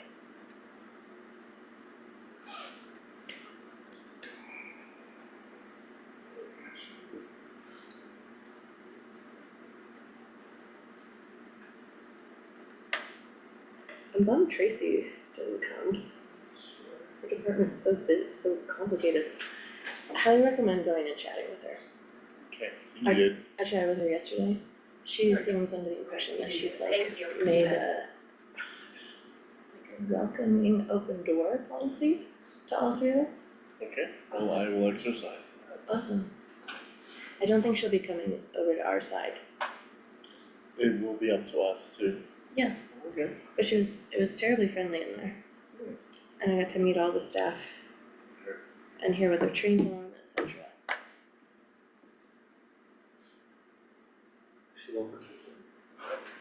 Yes, come on. Hello, good to see you again. She said she just doesn't wanna come down to our side. And we've not met Matt, yes, Yeah, and I nice to reached meet out, you. but nice to Yeah. meet you. Hi Heidi, lovely to see you. Likewise, good to see you. Do you want me to sit here? Sure. Do what you want, babe, it's your presentation. Okay. All right. I'm happy to drive for you if you'd Yeah, prefer, that'd be if you great. want the I don't need, control. no, I don't need to be in that much control. Thanks. Alright, I appreciate it. yes. So I'm Heidi McCollum, your district attorney, and I thought probably best to kind of do DA 101, right? A lot of people don't necessarily know all the things that a DA's office does, and so hopefully we can all walk away here with a maybe a little bit better understanding. Yeah. Maybe I do need to be. No, listen, yeah. So Colorado, actually, this is outdated as of last week. We now have 23 judicial districts, so we are the 5th. Please don't ask me why the numbers are what they are. We encompass Eagle, Lake, Clear Creek, and Summit counties. Right now, the 18th, which you can see is Arapahoe, Douglas, Elbert, and Lincoln. The 18th is now only Arapahoe County. Douglas, Elbert, and Lincoln have now just turned into the 23rd judicial district. So here's just a close-up of our district. Thought I'd put in there some fun information. We have 4 counties. We actually have 5 courthouses. Each county seat has a courthouse, plus there is a courthouse over in Elgibel, which takes care of, I mean, it's a tiny little corner of Eagle County in the lower left there, but there are over 4,000 residents just in that little pocket right there. So it's not an insignificant number of people who live there. You go there too? Oh, yes, yes. So wild. That kinda, yeah, What's your that seems favorite courthouse? complicated. Oh, my favorite courthouse, well, This one, say this one. Yeah. no, Marble is not ours, but I know so what no, you're so we saying. have to go to Glenwood Springs and then south on 182 I think, to get to Elgibel Basalt. How often do you have to be over there in person for, So Work-related we have, on average, we have 2 days a month. They're usually every other Friday over in Elgibel Basalt. So for county court matters, if someone has a felony case, the felonies will get sent to Eagle County proper. Those will end up in Eagle. And if any of the misdemeanor cases end up going to trial, those will also end up in Eagle County proper. The reason or the mindset, I think, behind that is it's better to inconvenience, 4,000 potential jurors to drive to Eagle than it is to inconvenience 45,000 potential jurors to drive over to Elgibel. So, I've got the Lake office here on the left and then the office as a whole. So there's a lot of asterisks on the left, and I can just go through those. In the Lake office on any given day, there can be up to 7 people downstairs. Me, Joe Kerwin, who's the assistant DA, and in Colorado, I'll just, every state is a little bit different, but in Colorado, the sort of hierarchy is you've got the elected DA and then an assistant DA and then deputy DAs, typically handling dockets in court cases. There is one full-time assigned deputy DA here to Lake County, Josh Savacool. He is a former prosecutor from the Denver DA's office. He's been with my office for about 1.5 years. He is former military, former special service, special forces, and you will see he has a service animal with him, Casey. You'll see him, and so Casey is going up to court and back with him at some point. So he's a beautiful yellow lab. And when Josh had indicated, he was interviewing, he said, I have a service animal, is that okay?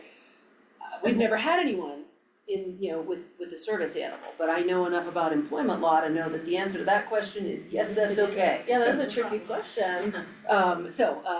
Anyway, so Josh, in case you're here, Josh is actually moving up here full-time. He's currently in Eagle, but he'll be up here I think the lease starts mid-February. so. Nice. Alright, and then, oh yeah, hold on just one second, that's okay. And then we have an investigator, and that is asterisked Gianni Robinson. He is designated to the Lake County office. He lives in Eagle, so he is up here usually 3 days a week, typically Tuesday, Wednesday, Thursday, unless a case needs him on a different day. We have 2 legal admins who work for the Lake County office. Neither of them live in Lake County. One lives in Eagle, and the other actually works remote, full-time from the eastern slope. She's been with my office for, I think, 5 years, 6 years now. And her husband got a job transfer and we didn't wanna lose her, so she is a full-time remote employee. Victim service coordinator who works with all of our victims and keeps them informed of court cases and what is going on in those matters. And a juvenile diversion coordinator, it's the same person. Those are each full-time positions, but right now Nancy Avila is handling both of those. And then we have an adult diversion coordinator assigned to Lake County, and she works out of the Eagle County office, again, because she lives in Eagle. Then on the right, we have a total of 42 employees across the district. And that's really just kind of a breakdown of the number of employees we have. Admins and juvenile diversion coordinator, or adult diversion coordinators. We have a crime victim compensation administrator, PIO and HR contractors are both part-time. Okay, thank you. So common questions or misconceptions about DAs, right? Anyone want to venture, right? Can victims press charges? Yes. Anyone? No. Why not? Because victims don't know, what are they gonna do, because they don't, right, have the legal knowledge, right? They don't know what evidence is or isn't admissible. So only law enforcement and the DA can file charges. But don't they say, I'd like to file a charge? They can say that, but that doesn't mean that it's gonna happen. Okay, Alright? the deciding person is you Yes, or a yes, deputy. correct, and ultimately my office, yes. And so then what is the difference between a DA and a prosecutor? Kind of a trick question. Just shout it right out. I'm sorry, what'd you say? What's the difference between a DA and a prosecutor? I don't know. Prosecutor makes the case, the DA handles the case loads. Technically, they're the same thing. A district attorney and a prosecutor are the same thing. If you really wanna get down to the nitty gritty, there is one elected DA, and all the prosecutors are either assistant DAs or deputy DAs. Or municipal prosecutors. Or municipal prosecutors. It's this, we do the same job. But as the elected official, you decide what Gets prosecuted. what case you're gonna prosecute, and is that up to you as the elected? It's up to me as my name is on every piece of paper, every pleading, but I have sworn deputy DAs, I think, what was the number on the previous, 16, 14? Oh, I can't remember, 16 deputy DAs, 16 deputies, 14 deputy DAs in the 14, 15, 16 with me and Joe. So any one of the DAs can decide what is an appropriate case to move forward with. Do they have to check with you first? They don't have to, no, they have parameters and they have the autonomy and, they know what cases to move forward with, and right, if they have a question, they'll come and ask. Why is there an elected DA? I don't understand that. Is that a stupid question? No, I don't think that's a stupid question, no one's ever asked me that before, though. It's, So it is a when we, it's not a stupid question. It's actually the smartest question there is, man. Okay. Everybody else You know, is dumb. The district attorney has a tremendous amount of authority and power as to, in making determinations as to who does and who doesn't get prosecuted. And so you are as the elected DA, it does ultimately come down to me, right? Who does my office decide to prosecute? And if we prosecute someone, there's a potential that we are gonna take away their liberties for a time, right? If someone goes to jail, then your liberties have been taken away for a time. Every elected DA in the state has, I would say, certain parameters and philosophies that adhere to their communities. I can tell you that there are cases in this community and across this district that I handle differently than maybe a prosecutor in in say Weld County, a much more conservative area would handle, or El Paso County would handle the case. I can give you an example. Driving under the influence of drugs, particularly marijuana, that's a crime and we can charge it and we've charged it. And there is a presumptive positive amount of 4 nanograms where that would indicate that you are under the influence of marijuana, 4 nanograms. If we are in El Paso County and someone is pulled over and they have 4 nanograms, it's a pretty good shot they're gonna be found guilty at trial with 4 nanograms of marijuana. In Eagle County, we've tried a case with as many as 72 nanograms, not guilty. So do I wanna take all of the time in the world to prosecute certain cases that I already know my community really doesn't consider to be, the most important? That would be a discretion that I would have. Does that make sense? Yeah. I also have discretion as to how I handle traffic matters when commercial drivers on Eisenhower and Vale Pass shut the freeway down. In the city, I don't think it's a big deal, so maybe the Denver DA or the Jeffco DA aren't gonna prosecute that the same way I will. Right? Because there are alternate routes when you're in the city, but if a semi breaks down because they don't have appropriate, if they don't have chains, then I'm gonna handle that vastly differently, because it shuts down commerce in the western half of the state, and it is a significantly greater impact here than it might be in the city. At 7 AM on a powder day on a Saturday.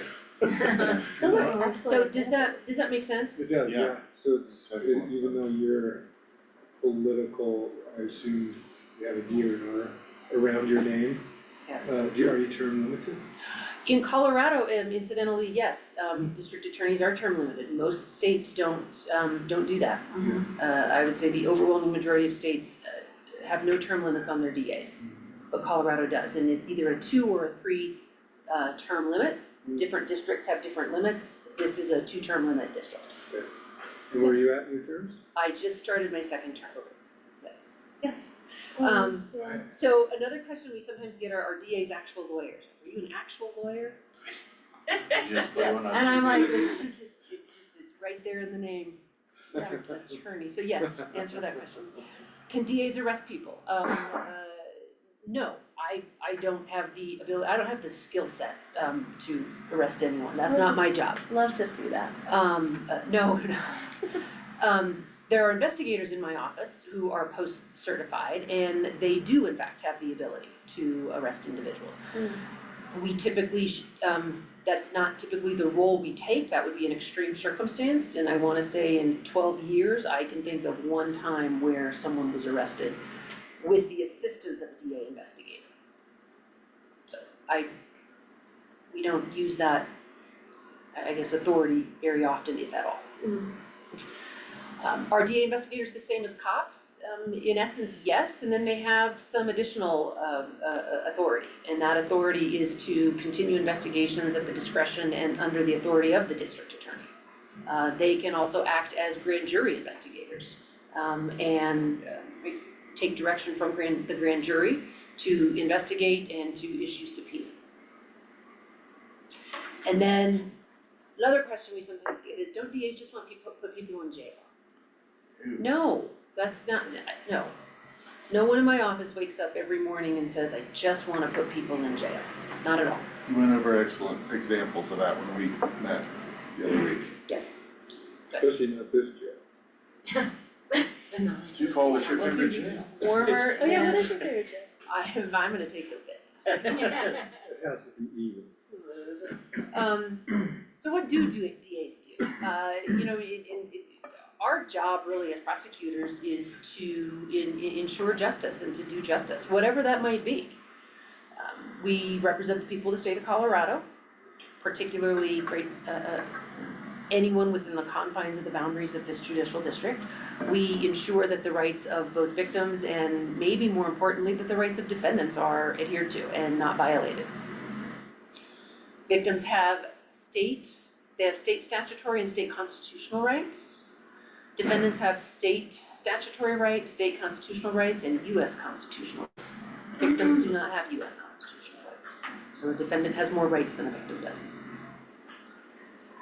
We help direct criminal investigations, we advise law enforcement, we propose legislation, we obviously try cases, we're in court all the time, and we preside over a district-wide grand jury here. So we do have a standing grand jury in this district. It encompasses people from Elgibel all the way to Evergreen, and there are 12 members of the grand jury, and we call them when they're needed. How are they decided? I'll get into that in just a little bit. Okay, we're Yeah. so excited about grand Yes, juries. yes. Before we go, I was just gonna ask you a question because it's pretty timely right now.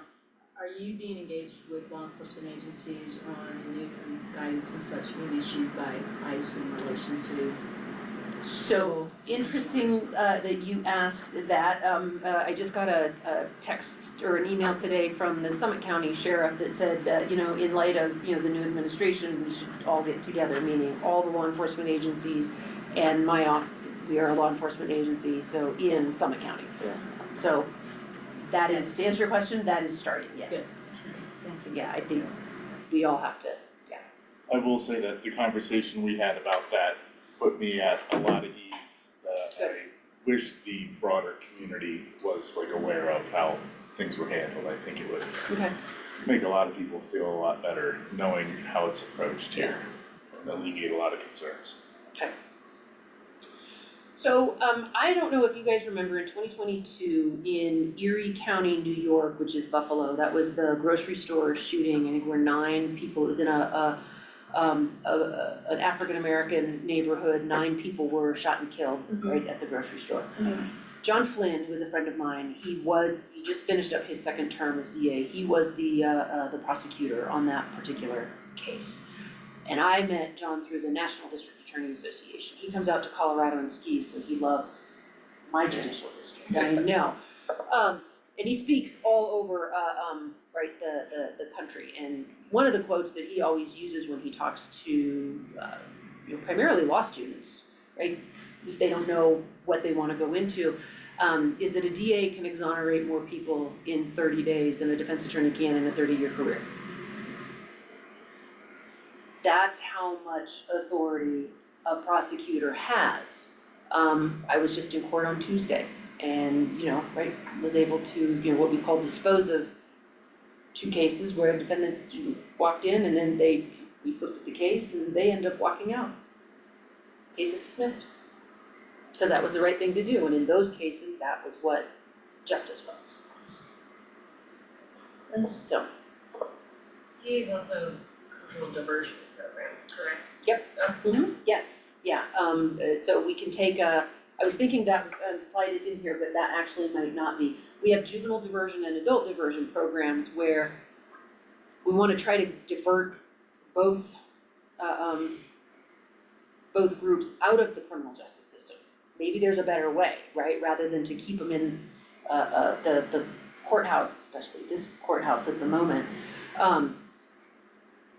Maybe they need some redirection and they need some services given to them, whether it's some mental health services, some support services, right? Some housing assistance, whatever it is. If we can get them out of the criminal justice system, and because they're not a danger to the community, then hopefully we can help them be more productive and they can sort of bypass and sidestep the criminal case, complete a diversion program, and then we can dismiss their case and get them out so they don't end up in litigation. It reminds me of a story that my stepfather told me when he was a kid back in the late 60s that the judge, or I think the DA told him, you can go to jail or you can go to the military, take your pick. That's diversion. That is a diversion program. That's not the way we run our diversion, but I said a the same reminder, concept, yes. sort of. Yeah, it is. Yeah, same concept. So we also participate in specialty courts, and in our jurisdiction, we have a drug court, we have DUI courts, and we have a competency court. We sit on a lot of community boards and committees. I actually sit on two of the state governor's committees. One, Child Fatality Prevention Review, and the other I was just appointed to because the DA who was on it, termed out. And that is dealing with school safety resource programs. And then one of my chief deputy DAs, Maggie Comboy, also sits on the governor's state domestic violence fatality prevention committee as well. So, and then again, the adult and the diversion programs is what we handle. We also sit in on truancy cases. We don't have any legal authority in truancy cases. Those are civil matters, but we can sit in on those. I mean, oftentimes if someone is truant, and they're not in school, they very well may be, There's other things. up to other things that are gonna get them into trouble. Yeah. And so when we sit in on truancy court, we can get a better understanding maybe of some of the struggles that any particular child or any particular family is having. So if that child does come to us in a juvenile case, we can have a better understanding and a more global and holistic approach to how to get them through the system. Would you potentially work with wraparound or any of the other community or county Constantly. departments? Yep, that's exactly what we do. Is it often that you come across somebody in truancy court before they've been engaged in other systems and that's like they're in to those programs? Or is it usually the people who are already in those programs that are showing up? That doesn't make sense. I can see it in your face. Some of both. Okay. Some of both. There's no like one by the other. No, I just, I mean, if you're truant, like I say, you're clearly not in school. Yeah. And there's, probably a supervision issue for whatever reason, or a lack of supervision rather. And it's ripe for making bad decisions and getting into trouble that, we would rather kids not get into. We do testify at the legislature on a variety of issues. I will say that I will be giving a lot of testimony this year as well. I am now a member of the executive committee of the Colorado District Attorney's Council. It's a step up, so I am the secretary this year. Next year I will be the vice president, and the year after that I will be the president of the Colorado District Attorney's Council. So we do a lot of trips down to Denver. We also provide a lot of training for law enforcement officers, not just individual one-on-one, but trainings across Western Colorado, and pull in speakers from out of state and specialists. So this is body cams, yes. And we also teach post-curriculum. We have two post-academies we have one in Breckenridge from CMC, and then that counterpart is at the Spring Valley campus in London Springs, which is not in our jurisdiction, but it's run by the same individual, so the same curriculum, and we teach at both of those. What's post? Peace Officer Standards and Training. Yes. And so, again, this is just some fun facts here. In this judicial district, there are 16 municipal local law enforcement agencies. In Lake County, there are 2. It's the Sheriff's Office and the PD. But then we also work with all 5 state agencies here. CSP, CBI, Department of Revenue, Colorado Parks and Wildlife, and Colorado Division of Parole. We work with all 5 of those agencies. And then the 7 federal agencies, again, depending upon what happens. And when we have an explosive, we call in ATF. When we have counterfeiting, we call in Secret Service.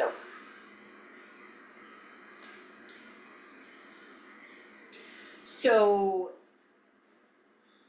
in Colorado, we have 2 courts, the lower court and the upper court, or county and district.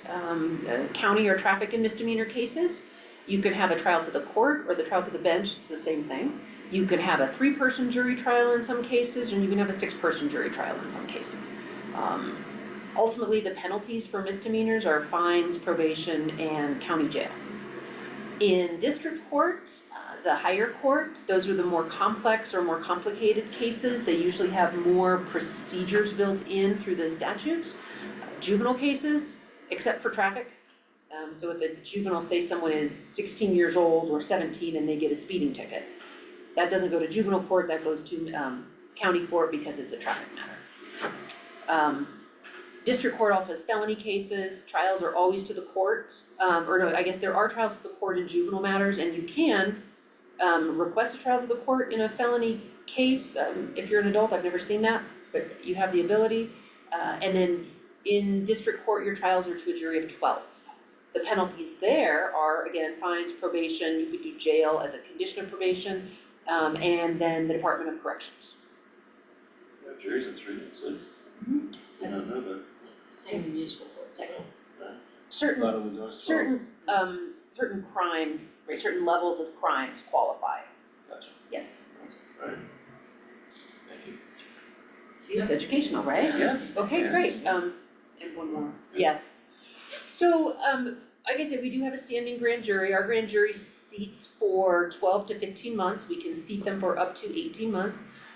Our grand jury is on an on-call basis. So while they are a standing grand jury, they are chosen from, just like in any regular jury service, Elsa, you had asked. Our chief judge resides in Eagle County, so when we have grand jury selection, grand jurors will all come to Eagle County. So we will get people in Evergreen, and Blue River who get jury summons to go to Eagle County. And then the court, right, has to answer all the questions on the phone when people call in and they say, this is wrong, I got a jury summons for Eagle County, I don't live there. And they say, no, it's a grand jury. This is appropriate. So they come from all over the district to Eagle County and we select a jury, right there. The difference with a grand jury is it's just the prosecution and the judge. There's no defense at a grand jury, no defense attorney. And we're selecting the grand jury to handle these types of cases, so homicides, sex assaults, complex financial cases, public corruption, uncooperative witnesses, excessive use of force by police, officer-involved shootings, stuff like that. One of the advantages of the grand jury is that any case that is presented to a grand jury is, it's secret. The only people that know are the prosecutors who are presenting it and the jurors. Once the jury is selected, the judge doesn't have anything to do with the grand jury. So there's no judge presiding, it's just the jury members, 12 jurors, and the prosecution, and the witnesses that they're bringing. One of the reasons it's secret, an example would be, so let's say that, right, we're talking about public corruption, and there's been an allegation of some kind of public corruption. Well, that individual is known in the community, and rather than rush to judgment, to drag them and put them out in the public spotlight and embarrass them and potentially harm their reputation, we can do it quietly. We can look at the case and say, this is the evidence we have, ladies and gentlemen, right? This is the accused, or the person that we're asking as to whether or not, you believe there's probable cause, and they make a finding, either there's probable cause or there's no probable cause. That's a very low standard. It's not proof beyond a reasonable doubt, and they're not saying that the individual is guilty. They're saying there is enough evidence presented that this case should move forward into the court system. So they return an indictment. It's called a true bill. Or they might decide, no, there's not enough information here, and then it's a no true bill. And then that's it. And that way, the general public hasn't really dragged anyone through the mud, because it's really become public fodder. Did those people sit for 2 years on that grand jury? No, between 12 and 15 months. How many grand jury cases would that entail for? It could be one a month, it could be one every 6 months. So it's It onerous on that, if you depends. get picked for that, you It can be. should be, you guys look for attorneys, doctors, like somebody really smart. Complicated financial crimes and schemes, that's not an easy thing to unravel. Yeah, That's I guess the prosecutor's job. that's our duty as Yeah. citizens. I did not know that. It is, and did you know that the only duty that we have as citizens is jury duty? It's my favorite duty. There is no other duty. You don't have to get a driver's license, you don't have to vote. That's You have a to right. have an ID though, right? If a police officer You don't asks have to have an ID, If you're driving, you have to have a license. but that's a right, not a duty, and jury duty is. Yes. I've never been picked. Oh, that's too bad. No, don't have so bad.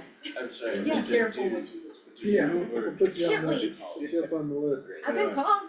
So the question was, does my office or does the court call the grand jury? My office calls the grand jury. We run it, Judge Dunkelman takes part in the actual selection, so that one, and that's typically a day, we go through, there's an entire PowerPoint about just what this is very minimal, right? As to what the grand jury does, what their purpose is, how we go about it, and then, once they're selected, the judge says, right, thank you and good luck. And do they deliberate together or are they sent home with homework or? No, nothing leaves the courtroom, so matter of fact, they can't deliberate until all of the grand jurors are there, to hear a matter, yes. So, yeah, it's a whole separate piece of the court system that most people don't get to participate in. I have yet to find anyone who has participated in it who didn't thoroughly enjoy it. Everyone has said that was a great experience. Does it pay? If you sit for, I think it's after the third appearance, I think it's $50 a day, that's by statute, it's minimal, it's to cover gas. Someday. So I do have a few statistics here, we can just kind of blow through these, right? And this is district-wide, so 80% of our cases male, 20% female. These are for 2024. Defendant race characteristics, again, district-wide. For 2024, 60% white, 31% Hispanic, and then a very small percentage of the remaining. Go ahead.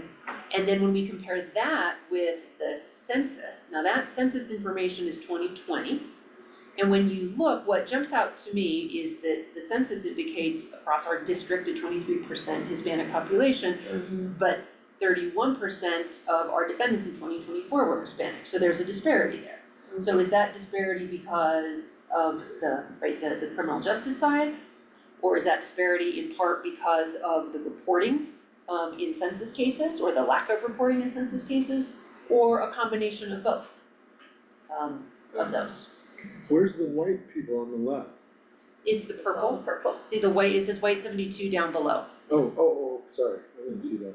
And these are just defendants, these aren't convictions? These are just yes, cases filed, yes. So. Oh, that's really interesting. So again, kind of, when we have a data dashboard, and you can really get lost when you go down that rabbit hole. And so it's, right, like, Lauren, you were just saying, are these convictions or are these cases? And right, you could go down all of these different routes. So, again, when you go back to kind of that, when we're comparing, right, right, where it says Hispanic defendants versus Hispanic population, right? What is that disparity, right? Is it, and you have to, again, also in the criminal justice system, it's the way someone is designated as Hispanic is based on a surname. It's not self-identifying. It can be self-identified, but no one has an obligation. Because you have a right to remain silent. Right. They can't force you to indicate what your race is. Right. And if someone hasn't indicated, and they have a last name which is a Hispanic surname, it will be indicated as Hispanic. Even if it's someone, let's say, a woman who married into a Hispanic family. Correct. Who's Caucasian. Correct. So, you know, again, it's Statistics are statistics, so you lovely, have to just know where they're coming from, Yes. right? There's as many answers as there are questions. Or essentially. more, yes, more questions than answers, stated differently, correct, yes. So, what we have here, so almost 20% of the cases in 2024 had at least one FTA, that's a failure to appear. That means if you have an FTA, that means the court or the bench, the judge issued a warrant for your arrest because you were supposed to show up to court and you didn't do it. The second stat here, average days to resolution 136, that's down from 147 in 2023. I just wanna say though, that's from the date of the offense to resolution. So if someone gets a ticket, not arrested, but they get a ticket, that it's a speeding ticket, their court date might be set out 6 weeks. And they show up to court on the very first court date and we resolve the case. That is a 6-week date to resolution counted against my office. We've only seen them for now, 15 or 20 minutes. But the statistic says that it's taken my office 6 weeks to get that case resolved.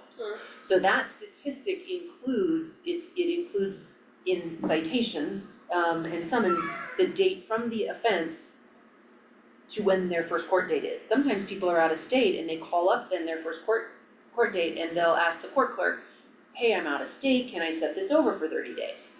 Sure, they set it over for 30 days. That's an additional 30 days that's tacked on to that, days to resolution. So again, it's just good to know where those statistics are coming. Right, like, so no criminal history, is that within the state of Colorado or is that nationwide? When we run criminal history, we run it nationwide. Okay. Yes. Cause there's so many people here from other places at any Yes. given point, but. Yes, so. And the types of cases or the categories of cases, so you can see in the red, traffic cases are the bulk of cases across the district, without question, nearly 50%. We separated out traffic from DUI, so down below, 14% are DUI. Obviously, when you add those, together, we're up to 60%, so nearly 2/3 of cases are dealing with that. But because DUI is such a community safety risk, we pulled that out and have calculated it separately. A person crime is something where an individual has been injured, so that could be a harassment, domestic violence, assault, anything along those lines. So, yeah, Is this one calendar year? yes. Okay. And this is, if you take a look, this is a county comparison. The colors represent the types of cases, and I didn't, obviously from the prior slide, I didn't pull all of those, just a few of them. So we've got traffic weapons and DUI. And if you take a look at the traffic cases, look at Clear Creek County, it's over 70% of the cases in Clear Creek County are traffic, but that makes sense because it's the gateway to the Rocky Mountains from the metro area. Probably the highest percentage of traffic cases of any county in the state, simply because of its location. And then when you drop down, Lake County is the one county that is not on I-70. And so it's got the lowest percentage of traffic cases. But our persons is. So person crimes are, yes, percentage-wise, right? That being said, from a statistical standpoint, Lake County has the fewest number of cases for any county. So the statistics can be more easily skewed in Lake County than they can in Summit or Eagle County. Especially like year over year. Yes. Maybe just like a completely different Yes. seasonal. So again, it's good to see, but I warn anyone when you're looking at statistics, just know where those numbers are coming from. Okay. And then, again, in 2024, we've got acquitted, found guilty, or plea dismissal. So, the blue, if someone was, found guilty, that also, just double check if that, let me think, just Is for it a second. printed red? Yes, Maybe it says it should orange, be. but yes, Yeah, it's just on double slides check, red. just double check. Yes. I was gonna say, you're doing a fabulous job. Yes. Sorry, I missed that color there, thank you. So yes, so at trial, right, this is what, these are the statistics that we had. And if you go up to the green and the purple, which are not listed, you've got a plea dismissal. A plea dismissal, so the purple up on top, that means that that was a second case that someone else had. They pled guilty in one case and we dismissed another case as part of a plea. Right? It also seems to correlate with the types of, oh my gosh, things they're being charged with. Like, it's, yes, the offenses, things, like, it's easier to convict somebody with a traffic thing, and Clear Creek has the most traffic things. It looks I like don't know if there's a it'd be similar. easier to convict them, I just think, I No. mean, per capita, there are a lot more. I think there's probably a lot of anecdotal reasons that I could even think in my head as to why, it's a county that people are traveling through when they're going skiing, they're traveling through when they're going to the mountains, but they're working in the city. The last thing they wanna do is come up, month after month after month to deal with their case, and they might just come up and say, sure, deal with it, Yeah. right? Yeah, That's so there could be all sorts of reasons that's for one that thing. correlation. Correct. Clear Creek County is also the only county that has a port of entry, a way station for the commercial drivers. So we have a lot more commercial tickets issued in Clear Creek County because of the way station than we do in all the other 3 counties combined. Even though it's right along the same freeway stretch. Okay. So that's another reason, and if they're the commercial drivers, they're often not from Colorado, right, out of state, and to come back and fight a traffic ticket might, so again, there's a lot of different reasons. Very cool. Heidi, on your found guilty statistics and stuff, am I correct in presuming that would include, guilty pleas? So, I don't think this slide does, I think this is just trial, Okay. but I can, No, I don't need, I was just curious, cause I was gonna say, having tried that many cases, given the volume and stuff is really substantial. and it's interesting, we don't try a ton of cases up here, however, in Eagle County, we do try a lot of cases. So again, the statistics are probably more accurate with a larger data pool in Eagle County than they, necessarily maybe in Lake County. And across the district, this includes all cases, whether someone pled guilty, whether they were found guilty at trial. These are the sentences that were imposed last year. So we have, over 2,100 individuals who were sentenced only to fines, fees, and useful public service, or some combination. So, right? And if you compare that with the number of individuals who were sentenced to probation, right, it's 2/3 or 60% more people were sentenced to fines and fees than they were to probation. That's district-wide? District-wide, yes. So those are the cases that resolved, Right. not the cases that filed. Okay. But I'm curious about probation staffing for the other judicial department, Oh, sure. like. And again, this is district-wide, so not. Yeah. And probation, there's supervised probation and unsupervised probation. So unsupervised probation, they don't check in with their probation officer, right? Yeah. It's just the court has is sort of holding a case over them until, basically don't get into trouble, don't commit any new offenses for this period of time. Yeah. So that's not taking up probation resources. And I don't know what that split is, supervised probation versus unsupervised. That's a question for them. Yeah. Some people are sentenced to probation and jail. But again, across the district, we're talking 6,000 plus cases. And that's, so it's, again, it kind of goes back to that question, DAs just want to put everyone in jail, right? No. Yeah. That's not what our goal is, it's not the reality. Time served means someone was in jail up until their case was disposed of, and people will always get credit for whatever time they have served in jail. If they had a straight jail sentence, 60 days, ComCore is a division of the Department of Corrections. You have to qualify to get into that, it's a community correction, but it's run by the Department of Corrections. So it's under the prison system. And then DOC, right, so again, all the cases, only 39 people last year out of this judicial district were sentenced to Department of Corrections. Youth corrections, 5 juveniles across the district. It's really wild. It's tiny. So this. Alright, so questions, I didn't know, again, kind of what you were looking for, but I thought this would be a good overview, so I'm happy to answer questions. I'm the oddball question guy. Yeah. Can we pressure our sheriff to write more speeding tickets as a way to enforce traffic? Also raise revenue. So, As a bonus, not the point. I would not encourage that, no. I live on 91, people go 90 miles an hour constantly, and also can we publish accident reports in the paper and fatalities as a way to discourage people from going 90 to 100? So typically, anything that happens in court is public record. You can watch it in person, you can watch it on the live stream.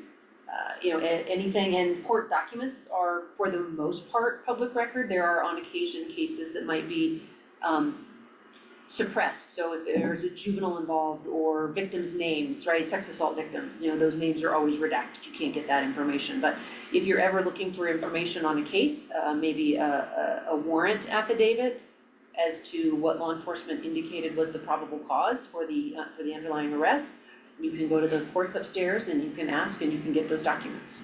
But you say you do not recommend that we try and get Heath to write more tickets?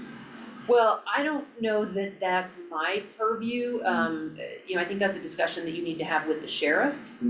I don't. Conversation, but no, you don't have any authority to essentially direct the sheriff to write the tickets. What the board could do is have a conversation with state patrols. Is it Commander Rapp is here? It's Captain Rapp, yes. Captain Rapp. Or as a, We could ask Captain Rapp to come and, cause his staffing issues probably worse than yours and mine. His staffing issues are terrible. What I will let the court know is that Judge Scott, who's a county court judge here, he does handle the traffic matters. He is very concerned about the speeding. I was in court maybe 2 weeks ago in front of him, and it's right along 91, and it's terrifying. It is terrifying. And he sentenced someone who did not have a good driving history. He sentenced them to 7 days jail for speeding. And I will tell you that the courtroom kind of went silent. And he said, you can have a seat, right here, or, he said, I'll give you till the end of the week if you want to, to turn yourself in.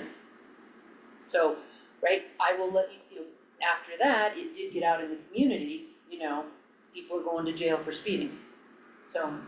Oh, I did see that. Repeat offender or no license or just excessive speed or?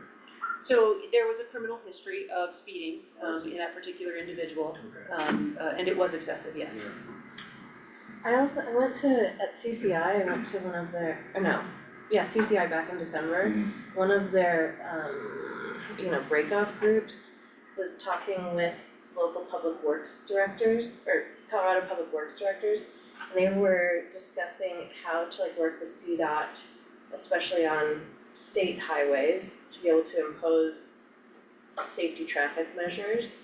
But that would be us working with Michael and CDOT to try to put some of those in place. it brings up a good point that I ask you. I noticed, I can't remember if it's other states strictly, but you get into special safety corridors where they enhance fines. How does that, something like that come to be? Say if it's a spot of chronic public safety issues with people speeding, is that what gets the ball rolling on something like that, or is that not even an option in Colorado? I don't know, I'm not familiar with the, kind of safety zones. I mean, there are school zones and there are work zones. Those are designated as places where if you are ticketed within there, you get an elevated fine. Yeah. But other than that, I don't know of any other areas. But it's not like, the enforcement activity, and typically I think it is driven by the statistics of how many issues they have in that corridor. And these things, you'll see them in the front range, especially with construction areas. Yeah. Yeah, on I-25, maybe Yes. between Denver, I feel like maybe I remember Which is something. that's what they were talking about at this thing, Okay, is that, and you have to work with CDOT though when it's one of their highways. okay, And your county has to present the data that shows that it's not a safe place. Cameras too. They're not gonna come out to see if it's That's safe. great. right. Like, we have to bring that information to them. And typically you work with your Also, public, I think that would be very public effective. works director is what they said. Yeah, I wonder if that would be a more- And they do what, like, Cameras, reduce the so that speed when limit people or- pass them illegally, Yeah, I think they we increase can, the they penalties. could Yeah. videotape them and turn there them are all over to sorts of you. things that Just we buy can them, sign. you know, Signage, the issue roadway with that might be a stripping. more less contentious That's way an of issue, achieving authentication that issue, but. goal you brought up. And have that conversation. Cause Well, it's like I a one-time think, investment instead of staff time, yeah, might be Well, lots. I guess just the one, if I can, if I Please, can Sure, please. interject, yeah, the one yeah. other thing I would just like to say maybe is that with regard to kind of my office as a whole and the goals that I have, I mean, I hope you have a little bit better idea, first of all, a little bit about what we do. One of the things I didn't put in here and I didn't mention in here is the burden that we have now come under, and we're not unique, this is every DA's office across the country, of body worn camera footage. Yeah. It's great, right? And I tell law enforcement officers, I tell, anyone, body worn cameras do one thing, they protect people who exhibit good behavior. That's it. They protect people who exhibit good behavior. Yes, So if That's you're what they pulled do. over and you've been Protect good, the police officer. if they exhibit good behavior, Right, so people, you mean also. both sides. yes, if you're wearing it or if you're being videotaped. absolutely, Yeah. yes, they're great. Yeah. Because They're they subject- don't they don't forget, right? Their memories don't fade. They don't, right, they're not colorblind, right? They have accurate information to the extent that they capture what they see. They don't capture what's in the peripheral, they don't capture what's above or below. They don't capture, the intangibles. But that being said, if you have 3 officers on a scene and ultimately it takes 2 hours, right, to clear that scene, then you've got them in the car and they're back to jail and they're being processed, all of that's on body cam, that's one case. We had a case that I substituted in for, it was one ticket, there happened to be 4 officers on that particular scene, 28 hours worth of body camera. 28 hours, one case. I had court on, what's today, Thursday, I had court on Tuesday, last week was a busier week. I had a court day where there were 70 cases. 28 hours in one case. There literally aren't enough hours in the year to watch the body camera footage that my office gets. We don't have enough deputy DAs to do it. So in the old days, like 20, 30 years ago, right, a prosecution would be a case file that big. And the felony might be, right, maybe an inch thick, maybe. That was a complicated felony then. We now have cases where there are thousands and thousands of pages of documents. And so I have been on sort of a quest to obtain more prosecutors in the office, because the number of cases that any one prosecutor can handle today is far fewer than what they could have handled 20 years ago, simply based on the amount of information we're supposed to process and review. And we should process and review that information, because if you're a defendant, or if a family member of yours is a defendant, don't you want the prosecutor who's handling that case, right, to give them a fair shot? And the only way to do that is to look at all of that information. So I have tried very diligently to increase my attorney staffing. That being said, with the tenor of law enforcement, the passage of 217,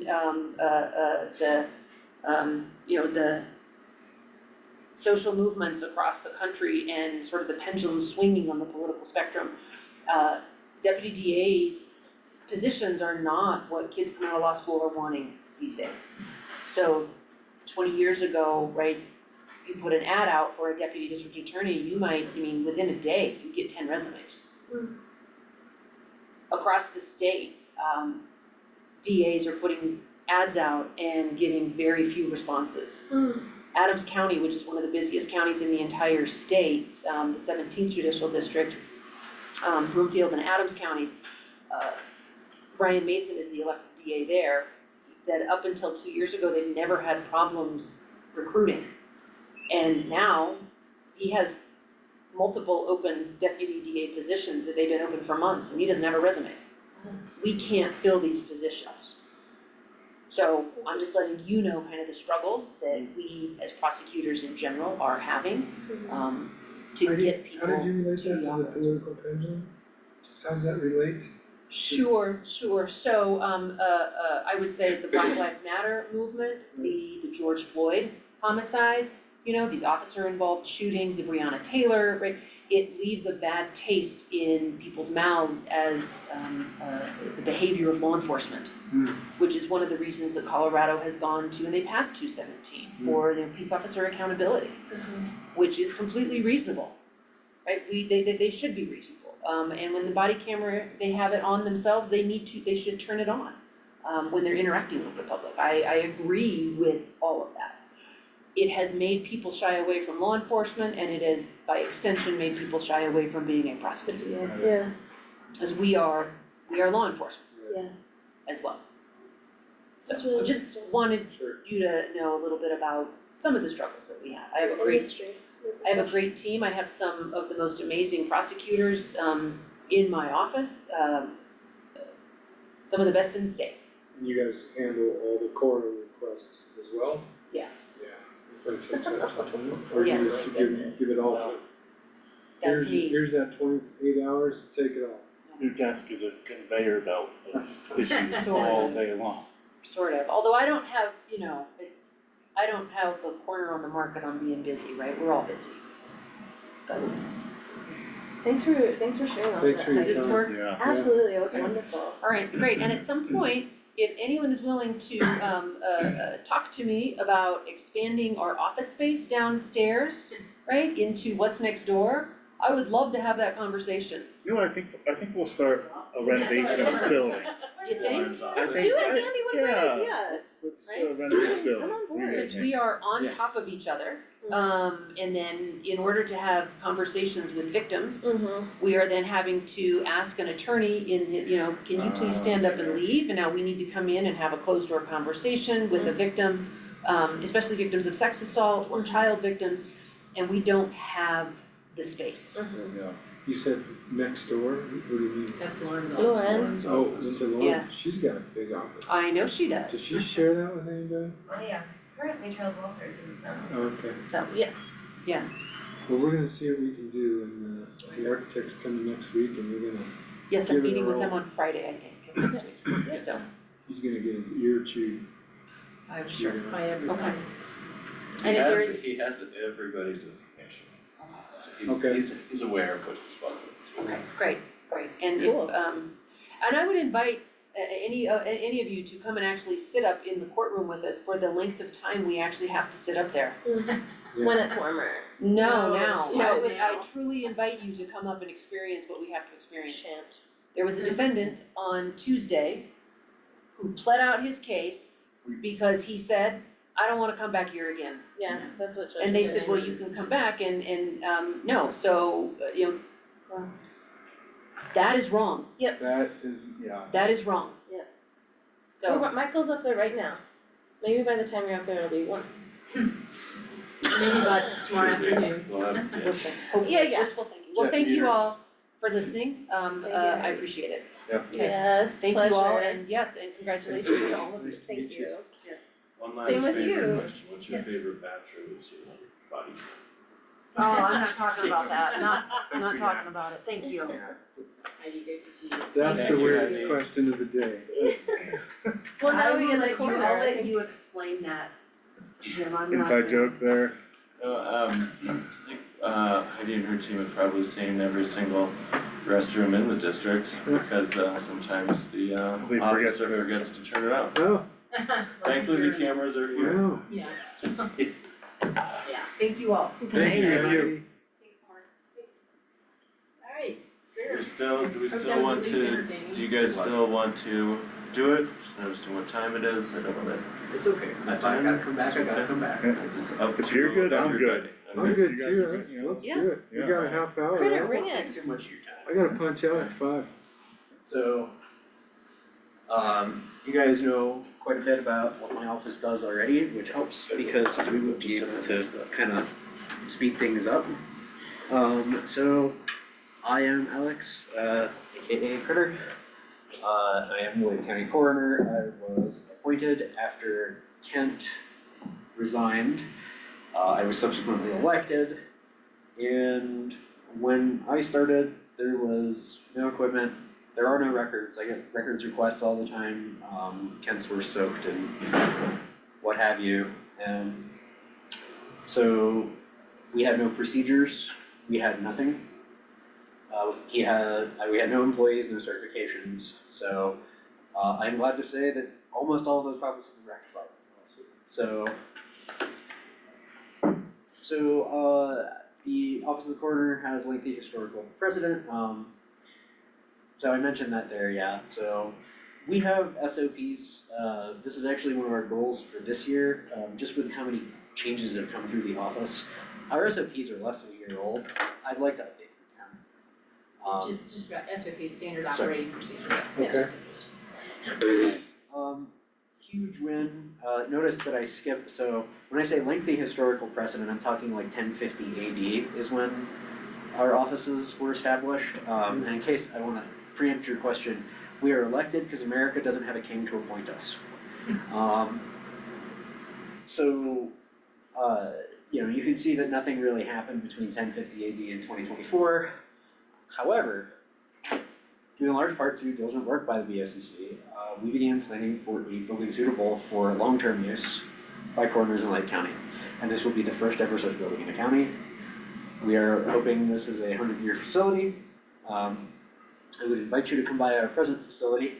Anytime you see the eye-searing amount of money that has been budgeted for this, it makes the point better than I can about how we desperately need this.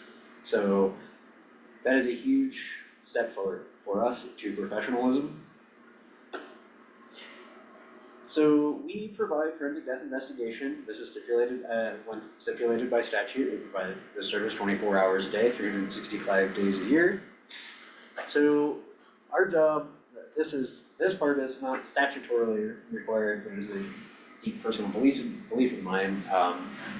We provide dignity to the deceased, whether that's in the form of justice or telling their story, or providing closure to the living, telling them what happened here, right? So our work is primarily forensic. We employ a number of forensic specialists as applicable to our cases. The most common one is our forensic pathologist. Some other fun forensics experts that we've used in the past. Forensic anthropologists are super helpful to us for cases with identified human remains. My favorite has been a forensic limnologist. They study lakes, so for those sorts of cases, they allow us to determine things like time spent at depth. So I see our work as advocacy for the deceased. Nobody's more helpless than a dead person, so somebody has to tell their story.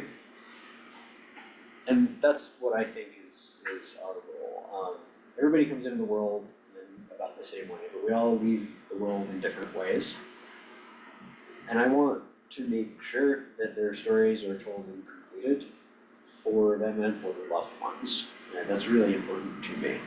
So back to statute, right? So we determine cause of death. That's a medical mandate.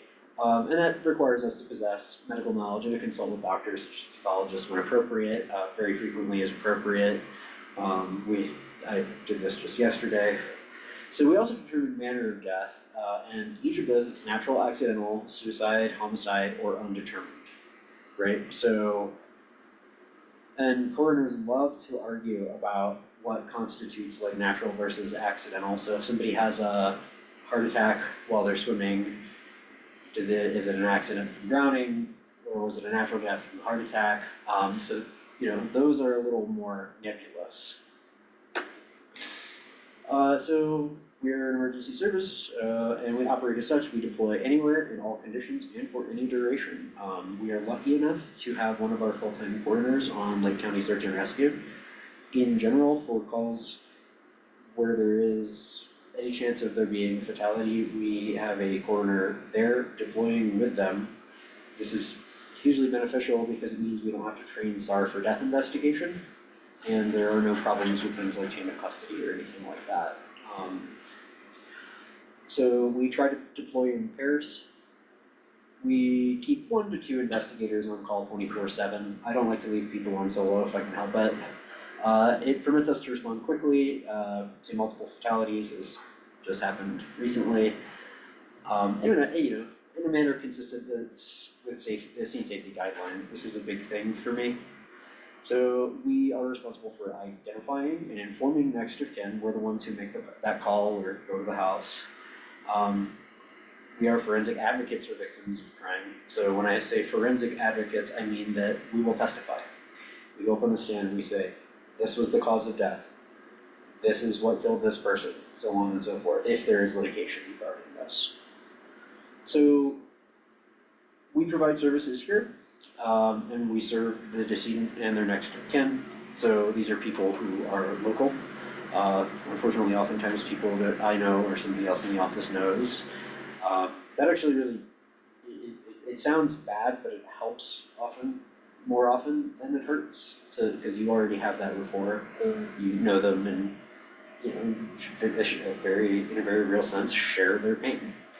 A lot of our decedents come from out of state, especially during the summer. So we serve them, we provide service to people who are not local, and we notify people who are not local. This is often very difficult, by the way. There are, many people, it's just hard to figure out who their next of kin is, and unfortunately it is often the case that people come here because they do not want their next of kin contacted. So caseload varies considerably year by year. Number of people served also varies, right? Like, if I inform somebody of the death of a loved one, did I serve them or their family, right? So there's that nebulous, like, how do you put a number on that?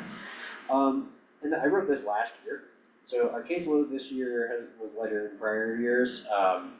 So 2024 was a light year for us. 2025 has absolutely not been. Absolutely off to a roaring start here. Our caseload this year has been considered, in 2025 has started off heavier, but last year what we did is we focused on training and certification. Successfully, I might add. We have achieved ABMDI certification for our investigators, and everyone has achieved CCA certification, so I am very proud of that. What were both those What acronyms? those are, yeah. Okay, so the ABMDI certification is a national certification, so like recognizing national standards. So that's the American Board of Medical Legal Death Investigators. So the CCA is the Colorado Coroners Association, and they also certify death investigators in Colorado.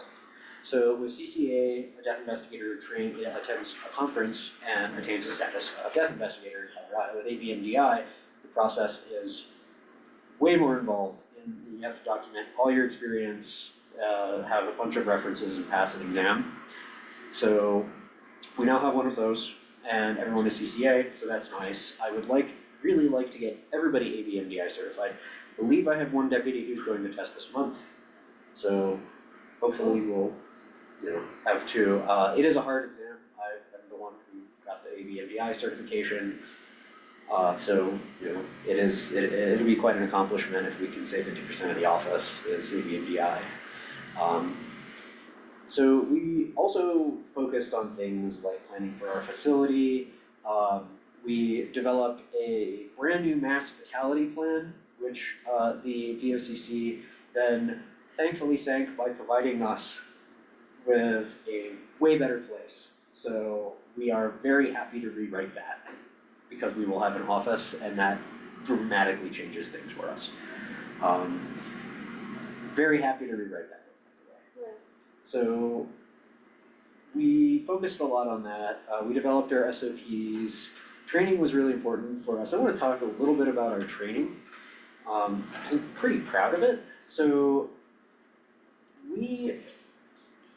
So the way we train is we send our investigators through Arapahoe Coroner's Office. So they're in Aurora, and they're also the ones who do our autopsies, et cetera, et cetera. And oftentimes our record reviews, like if we're looking at medical records, because we look at medical records we try to do it for every decedent, but if I look at something and I'm like, this is beyond me, then I'll have our doctors review them. So, but our training curriculum, especially for new deputy coroners, is we send them down to Aurora and they get to go ride along on these big city cases. So they learn the procedures and software they have there, match the procedures and software we have here. And they, they're able to reliably get like 5 or 6 cases in a day. And then we'll send them back, and we'll send them back. And that's how we have investigators who have, 50 cases plus in their first year, even if we don't have 50 cases here, right? So the training is very important. As far as I know, we're one of the very few local rural jurisdictions to do this. David in Park County doesn't have to because he does have enough cases and enough very experienced investigators. Summit County is the same way. But here, we're very lucky. I'd also like to add regarding the training that they provide us, it is free. We pay for their hotels and, hourly wage, but it is really nice that they do that for us. So, we did not get to add this, or that one, sorry. But it is in the memo, both of those are in the memo. Okay. They have those. Okay, yeah.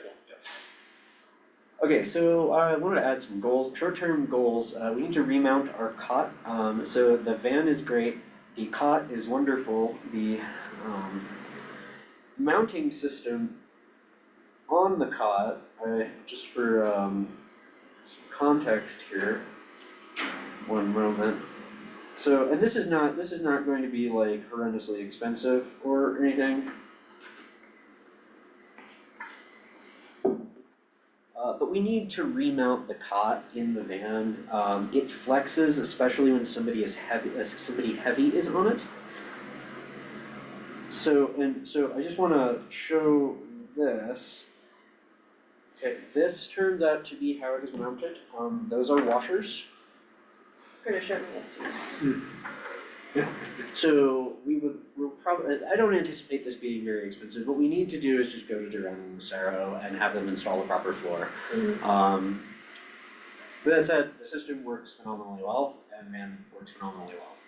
So we're gonna oversee the office building some more, right? We're working with our architects, we're working with our builders. We are aware of the budgetary and financial issues in the county. We are more than willing to work along with those, right? Everyone has to make compromises, myself included. I'd like to revise our SOPs again. There's been so many changes that things that we put in as stopgap measures no longer really are. Now they're kind of a hindrance. So for example, we have a case management system, so the detailed instructions that we had for using our emails to store autopsy reports are now defunct, thankfully. We will not have an issue in the future when another coroner takes over. When somebody calls and says, what happened to my loved one? They'll be able to log in and find the answer to that right then and there. That's huge for us.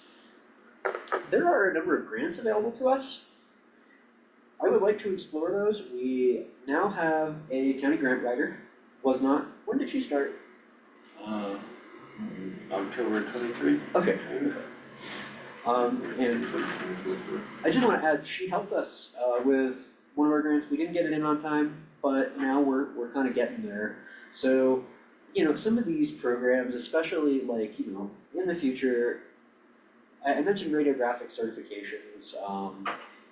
It's pretty normal for offices to x-ray every decedent. I would really like to offset those costs as much as I possibly can with those grants. So we have some long-term goals. I would like everyone in the office to have full ABMDI certification within 2 years. David's, so when I say David, I'm talking about Park County Coroner, who's also a huge mentor for me and gives us a lot of advice. So he has 18 months. I said 2 years seems reasonable. when our facility is built, IACME, so they don't like certify a coroner, they will certify your office, right? So they'll go in and they'll be like, all right, your ventilation systems are good, your refrigeration system is good, show me your workflow is good, et cetera, et cetera. Right now, so there's two boards, there's IACME, the International Association of Coroners and Medical Examiners, and there's NAME, National Association of Medical Examiners. They only certify facilities which regularly do autopsies, that is not us, so we're going with IACME. And on that topic, establishment of agreements with doctors for locum tenens work in Lake County. I have gotten a shocking amount of interest in this, I guess. What is locum? Oh, so that's when a doctor comes here and does work, right, instead of us going to them, which is shocking to me, because if you told me when, like, in 2021, that there would be real pathologists who wanted to come to Lake County to do their autopsies and to work, that, like, I wouldn't have believed you. Like, we were a pariah office for so long. So I have had numerous requests for this. Also, I also learned that when a pathologist says that he or she is retired, what they really mean is that they only do a couple autopsies a week. They apparently never really retire. So I'd also like to get us radiographic certifications. These devices aren't actually that expensive, and you know, they kind of add an element of protection for us, which is nice. So the saying is you never bury a bullet. So X-raying people is a great way to make sure that never happens, right? So we're not bury a what? Never bury a bullet. Bury a bullet. Right. You don't So wanna know that it's in there. yeah. So you don't want You don't wanna not You don't know wanna this, miss right? you don't wanna miss Is one. that what you mean? Yeah. So just as an example, like if somebody, a healthy young man looks like he died of natural causes, right? Somebody tells us, oh, he had these medical problems, this was expected for this and that reason. If you x-ray that person and you find that he has like, severely broken ribs or something like that, maybe you start asking more questions. And that's something that what law enforcement doesn't have x-rays, like the civilian coroner would only notice. So, but that's. Is there an x-ray machine in the new plan, So there That's what isn't. the grant money was for. So there isn't one in the new plan, but they make really nice little portable ones. And I'm hoping that if we're very fortunate, one of the larger offices will take pity on us and just give us their old one, which, It's possible. it's possible. That's kind of what I'm hoping, because I actually know how to use those ones. The fancy ones that they have today, I do not know how to use, but I do know how to use their older model. So I'd like us to have those certifications. Ultrasounds are also nice for detecting things like internal bleeding. So I'd like us to be able to do that. That's a long-term goal. We have a lot of help from other agencies, outside pathologists.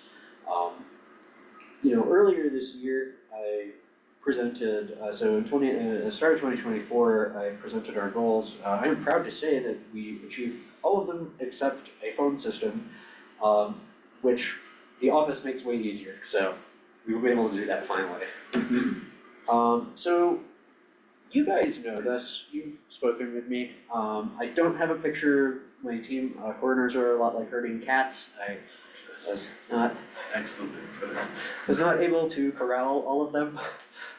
And one of them is very camera shy. I know this because I asked her, so for the next training, I was going to make a brief film about what we do and how the scene usually goes.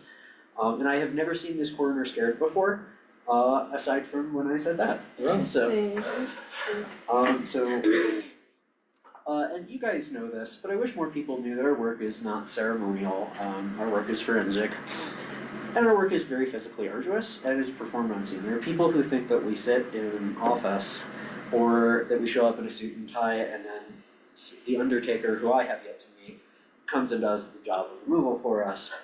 But we're out there in every condition. And so it's kind of the thing. And so and I've said this, and I think that maybe the perception is changing now. But one of my deputies said, I don't care if you've said it 3,000 times, you have to say it 3,000 more. So hopefully, eventually, we'll get there. And I know you guys don't see it that way, right? But there are still a lot of members of the public who So that's kind of, where I am on that. Here's my organizational chart. In practice with a department so small as ours, deputy coroners don't directly report to the chief. They'll kind of report to whoever is convenient, whether that be me or the chief.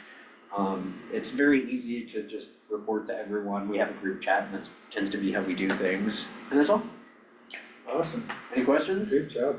Is your van all-wheel drive or? Yes, it is. Okay, what kind is it? It's a Ford Transit. It is on full studs and it is long enough that it is very stable in the snow. What year is it? 23 or 24? So it's brand new, Yeah. it's Yeah. newish. Yes. It is an excellent piece of equipment, and part of remounting the cot is my effort to protect what is unequivocally an awesome tool. Yeah. So, the power load system is really nice. When we originally ordered it, I had one of our deputies was, 300 pounds and, 4'11". But it really saves your back. It's incredibly helpful. It's also compatible with the equipment from the hospital, so in a serious emergency event, if the hospital is we don't have enough cots, we could take ours. So Do we still have the old one, or did we sell it? it's still in public works. Did we sell it? Probably. It's nice to have a backup, if the van is down. Yeah. I don't like to ask medical to transport for us because they're the only medical, and I know that they have specific procedures for decontaminating and disinfecting the Yeah. ambulance. Okay. And I know it's not fast. Yeah. So I do anything I can to avoid inconveniencing them.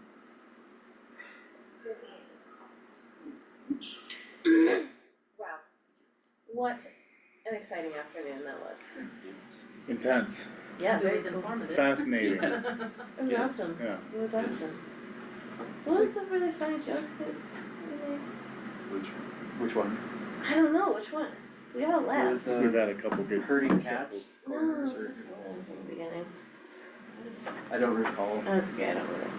So this is very serious work, so any chance we get to have a laugh is, Yeah. let's take it. Amazing. I probably tell too many jokes. Ask my kids. Bad jokes. Dad jokes for days. Wow. Thank you, Critter, Not a problem. that's great. Thanks, man. And I told you I would finish up early, and I finished up 9 minutes early. You did so- Done. Awesome. Thank you, Oh, Alex. excuse me. With that, Okay, are we good? we are. Alright, it is Thursday, January 23rd, 4:51 PM, and we are going to close this work session of the Lake County Board of County Commissioners. Thank you.